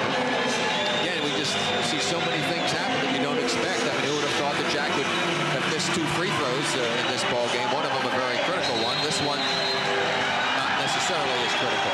Frank Furtado attending to Nate McMillan and now Xavier McDaniel on the bench. Spraying some spray on the knee that will actually cool the joint. And then Furtado, the trainer, will rub the left knee of Xavier McDaniel, preparing his man for yet another Sonic trip up the floor. And a key one, 2:25 remaining in the 5th overtime. Sonic's down by 1. 126, 125. Nate McMillan cleanly across midcourt, covered by Tony Brown. McMillan twists his way down the near sideline. The Sonics stack up off the ball. Down low it's Ellis, battling Robertson as they have all night long. Down low Ellis beats Robertson. Roger reaches in, pokes it free. Robertson gets it back, leads a break. Cross-court pass deflected by Free. Out of bounds. It will be Milwaukee ball. Well, how many times are they going to let Alvin just go ahead and reach in and do that and never call a foul out? Exactly. 146 to 145. The Bucks lead it by 1. Bucks ball with 2:04 to go in the 5th overtime. Inbounds to Sigma. Takes it to the inline. Backs on X. Outside to Robertson. Open for the keeper. Not this time. Dale Freeman rebound. A minute 53 remaining in the 5th overtime section. 146 to 145. Sonic ball. Freeman far flank. Off the Nate McMillan screen. Double team. Back to Nate. Open off the wing. Takes it to the inline. 9 on the shot clock. Back outside to Sedale. 7 on the shot clock. Nate with the ball. He'll have to shoot it with 4. Down low to Ellis. He's fouled inside. Finally, a foul inside low. This one either on Brown or Sigma. They only had 4 guys around him that time. You think he drew a little traffic? Foul will be on Tony Brown. That is the first on Brown. They're going to call it a shooting foul, and Del Harris looks toward the heavens and says, "Why me, Lord?" 146, 145. Ellis, who has a career-high 54 points, will head to the free throw line. Ellis, 13 of 15 from the stripe tonight, with a minute 33 remaining in the game. The Sonics can take the lead. They won't. Ellis missed the touch. They can try it.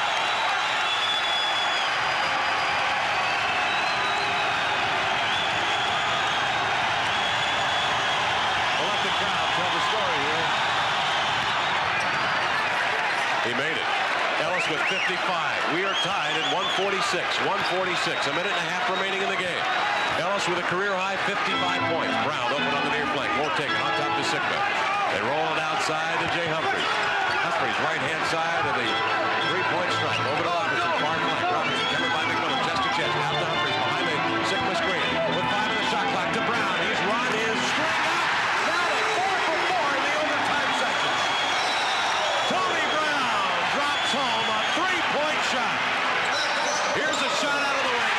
is off the mark. Rebound Brown. Lead pass in backcourt to Ellis. Skipped out of his hands by Robertson. No foul call. Robertson goes in for the jam and is fouled. Robertson will go to the line with a chance at 2. Well, I'll tell you, right here, Dale Ellis had the ball and just got raked right in front of us. And they just let Alvin Robertson do whatever he wants. They'll watch the missed shot. The long pass. Robertson's, now watch here. Ellis comes in, he's got the ball. Look, right on his arm. He grabs his arm and pulls his arm off the ball to get the steal. That's just absolutely horrible. They're going to call a breakaway foul, and Robertson will go to the line. Robertson with 26 points tonight. The Bucks lead it 149, make it 150 to 146. 56 seconds remaining in the 5th overtime. Robertson Cooley sinks both free throws. 28 points for Alvin Robertson. And a big three-pointer hit by Tony Brown just moments ago. Brown will bring it inbounds. Bucks lead by 5. Still time for the Sonics. But they have to get the ball back. 53 seconds remaining. Humphries, a good free throw shooter, 80%. Ellis all over it. 47 seconds. Where do you foul, Rick? No, you don't. You don't. I don't think you foul here because with 5-point differential, you got to play the good defense. The clock would have run down to the point where you still could have gotten 2 possessions, and you could still not get a 3-pointer and a 2-pointer. I don't think the foul was smart there. So Jay Humphries will head to the stripe. In the overtime, he is 0 for 2. His shot is up. He looked like he short-armed it, but it rolls in. Humphries with 10. 6-point Bucks lead. 152 to 146. 45 seconds remaining in the ball game. Jay Humphries will get another one. He can ice it. 7-point lead. Milwaukee. Timeout. Seattle. 5th overtime. 45 seconds remaining. Well, it was a killer, I'll tell you right there on that play, because Dale had the interception. That would have put him at the free throw line with a chance to cut it to a 1-point deficit with plenty of time to go. And it's just been incredible to me to see what these officials are allowing Alvin Robertson to get away with. I mean, this guy has reached in and done things defensively, and I admit he's a great defensive player, don't get me wrong. And he can do a lot of things like that, but you can't do that many without fouling somebody once in a while. And we had a great replay here to show how his arm was hooked. He pulled Dale Ellis' left arm right off the ball, and that's why the ball popped free and he was able to get it. The official was right here and didn't make the call. And then I felt anyway, a questionable call on the breakaway foul, Rick. Yeah, well, yeah, that just compounded the problem. And then how many times did he reach in down underneath and they let him reach in and get away with it? And then when the Sonics and a guy like Nate McMillan does one, they call the foul on him because he doesn't have the great reputation. 153 to 146. A 5th overtime session with 45 seconds remaining. What do you think? Well, what bothers me more than anything else, and this will be the last time I'll belabor the point, is that to have a game as exciting and as incredible as this game has been, to be decided by that type of a play is really, it's unfair to the players, it's unfair to everybody involved with it. Right now, of course, you get it in bounds, you've got to go ahead and go for the 3-point shot, or if you can throw it in and get a quick 2, you do it, but basically you need a 3-point shot. Then you've got to play good defense, come up with a steal, if not foul them, hope that they miss, and then continue to try and go for quick opportunities, making baskets. With the clock stopping after each basket, that's the only way that you're going to have an opportunity. It's really remote, of course, right now. Danny Crawford, Bernie Fryer, Joe Borgia, the officials tonight. The Bucks have outscored the Sonics 7-1 since the 2:25 mark of the 5th overtime session. Sonics down 7. They're bringing it bounce. 45 seconds remaining. Need a shot immediately. He's got a 3-pointer. Coleman laying off of him. Max will take it. It skips off. Coleman got a piece of it. Comes off the glass. Robertson with it. Inbounds to Brown. To a breaking Greer. Ball game over. Greer lays it in. 33 seconds remaining. 155-146. Barrows for the ball outside. Hands off to 3. Sedale right of the key. Back to Dana. Got to take a 3. Dana will. Looks good. It is. Dana Barrows buries the 3-pointer. But not enough. 23 seconds remaining. 155 to 149. Sonics trail here by 6. 20 seconds remaining in the 5th overtime. Greer across midcourt. Over to Robertson. Lunging in as McMillan to time up. And they're going to give it to the Seattle Supersonics. Yeah, now they call a foul on Robertson. Foul on Alvin Robertson, getting the Sonics to the line with a chance at 2. And Robertson is out of here. He fouls out of the ball game unofficially with 28 points. blocks in the overtime. One of Sedale Threet and one on Dale Ellis. The second, a questionable block that might have been whistled a foul. Sigma will check back in for the Milwaukee Bucks as Robertson goes to the Pine. 155 to 149. McMillan to the line with 16 seconds remaining in the fifth overtime. Max shot up. It is off the mark.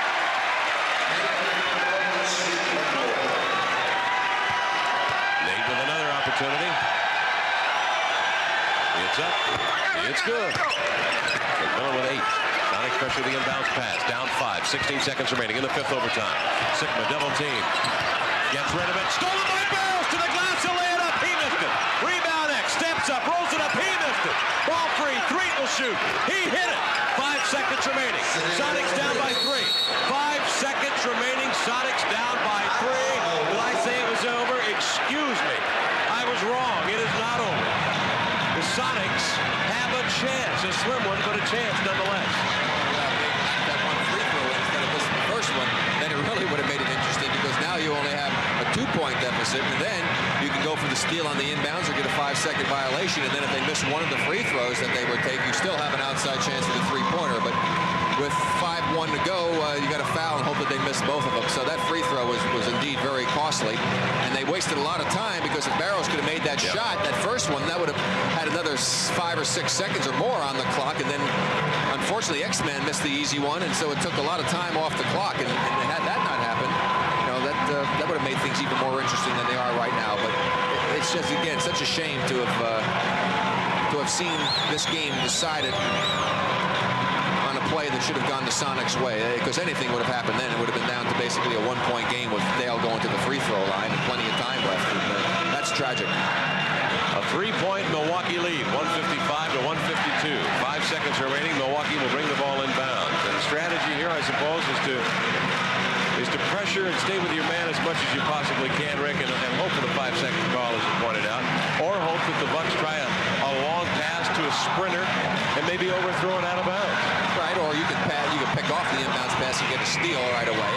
But then again, you have to foul immediately if you don't come up with a steal. You cannot afford to let any time run off the clock. I don't know what the timeout scenario is here. I don't know. We've got it right in front of us. Whether or not the Sonics have I don't think they have a timeout left.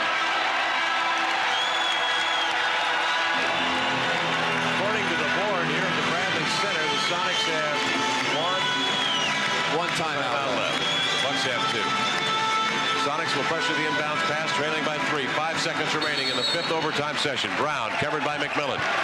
They sprint for the ball. Sigma. Oh, goes into the hands of Threet. Threet, they've got a timeout. He didn't call a timeout. Oh, my. He had the steal and started up the floor, and the ball is tapped out of bounds. Whose ball will it be? Sonics. With an 1/8 of a second left, Ricky had the steal but didn't call the timeout at midcourt. Well, I think he felt that he had an opportunity to break down the court. I don't know whether he was thinking he was going to stop, pull up, and take the 3-point shot or not. But yes, the timeout could have been wise. But once he saw the opening, he might have thought he had a good opportunity there. So Bernie now going to have to come up with a play to get a 3-point shot. Where the ball is not exactly the most advantageous place to have it to go for a 3-point shot. Watch the play again. The long pass, like you said, they threw it too long, tipped away. Ellis tipped it over to Threet. He tried to go by. It was reached in there. There's a reach in. That was like a bit of foul easily. Fortunately, the ball continued to go out of bounds, and it'll go back to Seattle. But that could have been a foul on the reach in. And that, of course, wouldn't have helped the Sonics' causes all that much because it's only 2 free throws, but still plenty of time would have been left on the clock to make something else exciting happen. But they have a chance now. They've got to, of course, make the inbounds pass to somebody in 3-point range. Desperation shot. It's not going to be very easy with, and I can guarantee you the timer this time will have a very fast clip on the clock. Let's pause 10 seconds for radio identification on the Sonics simulcast broadcasting network.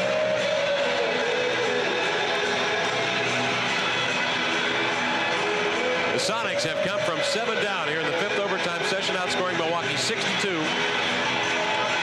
Outscoring Milwaukee 6-2 in the last 45 seconds of play. The Sonics have surmounted a 7-point Bucks lead when it seemed like it was over. The Sonics now have new life, and for the life of me, Rick, I still don't understand why Threet didn't call the timeout when he had it in backcourt.